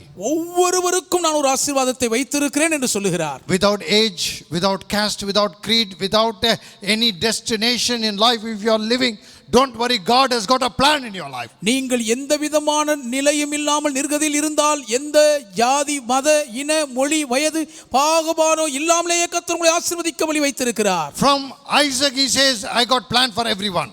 ஈசாக்கில் ஆரம்பித்து ஒவ்வொருவரை குறித்தும் நான் திட்டம் வைத்திருக்கிறேன் என்றல்லவா சொல்லுகிறார். Whether it is a famine life or whether it's a life objected by great men, do not worry, I will lift you up, says the Lord. அது பஞ்சத்தால் பாதிக்கப்பட்ட வாழ்வாய் இருந்தாலும், பெரிய மனிதர்களால் எதிர்க்கப்படுகிற வாழ்க்கையாக இருந்தாலும் கவலைப்படாதீர்கள், அதன் மத்தியில் நான் உயர்த்தி மேன்மைப்படுத்துவேன் என்று கர்த்தர் வாக்களிக்கிறார். Or too much of loans and credits, do not worry, God will bless your life. அளவுக்கு அதிக கடன் பார சுமை செய்வதறியாது திண்டாடுகிறா, கவலைப்படாதீர்கள், கர்த்தர் உங்கள் வாழ்வை ஆசீர்வதிப்பார். In total, the Lord tells me that every family and for everyone, I got a plan of redeem and a plan to bless. ஒட்டுமொத்தத்தில் எல்லா குடும்பத்தாரையும் மீட்டெடுத்தவர்களை ஆசீர்வதிக்கும் மகத்தான திட்டத்தை வகுத்திருக்கிறேன் என்று கர்த்தர் அனைவருக்கும் சொல்லுகிறார். Everybody, எல்லாருக்கும், including the channel owners, everybody, God will fulfill all the desires of your heart. தொலைக்காட்சி உரிமையாளர்கள் உட்பட அனைவருடைய இருதயத்தின் விருப்பங்களையும் கர்த்தர் தவறாமல் நிறைவேற்றுவார். May God bless you. கர்த்தர் உங்களை ஆசீர்வதிப்பாராக. Thank you, Father, for this beautiful promised word. இந்த அருமையான வாக்குத்தத்த வார்த்தைக்காக நன்றி தகப்பனே. Bless them individually and as a family. தனித்தனியையும் குடும்பமாக இவர்களை ஆசீர்வதியும். Bless them in the end of this month. Lead them with blessing into October. இந்த மாத கடைசியில் வளமாய் இவர்களை ஆசீர்வதித்து அக்டோபர் மாதத்துக்குள் ஆசீர்வாத நிறைவோடு கொண்டு சேர்ப்பீராக. You will be lifted up high above all families. எல்லா குடும்பங்களுக்கும் மேலாக மேன்மையாக நீங்கள் உயர்த்தப்படுவீர்கள். In the city, in the nation. பட்டணத்திலும் தேசத்திலும் உயர்ந்திருப்பீர்கள். Thank you for this promise. இந்த வாக்குக்காக நன்றி அப்பா. Bless them and send them. உங்களை ஆசீர்வதித்து வழி அனுப்பி வையும். Heal everyone. ஒவ்வொருவரையும் குணமாக்கும். Heal the sick person who was suffering from COVID in the Apollo Hospital. Apollo மருத்துவமனையில் கோவிட் தொற்று கிருமியினால் பாதிக்கப்பட்டிருப்போரை இப்பொழுதே சுகமாக்குவீராக. Heal the person whom the request is made and let him come out of COVID, severe COVID. ஜெப விண்ணப்பத்தை கொடுத்தனுப்பியவர்களை கடுமையான Covid தாக்கத்திலிருந்து விடுதலையாக்கி சுகமாக்குவீராக. And I pray for those who are suffering from many diseases, heal them, Lord. பலதரப்பட்ட வியாதிகளிலே கஷ்டப்படுகிற ஒவ்வொருவரையும் கர்த்தர் குணமாக்கும்படி ஜெபிக்கிறேன். Deliver Suryakala entirely from this cruel sickness. இந்த கொடூரமான வியாதியின் பிடியிலிருந்து முழுவதுமாக விடுதலையாக்கும். Let the sister Suryakala be healed completely. சகோதரி சூரியகலா முற்றிலும் முழுவதும் சுகமடைவார்களாக.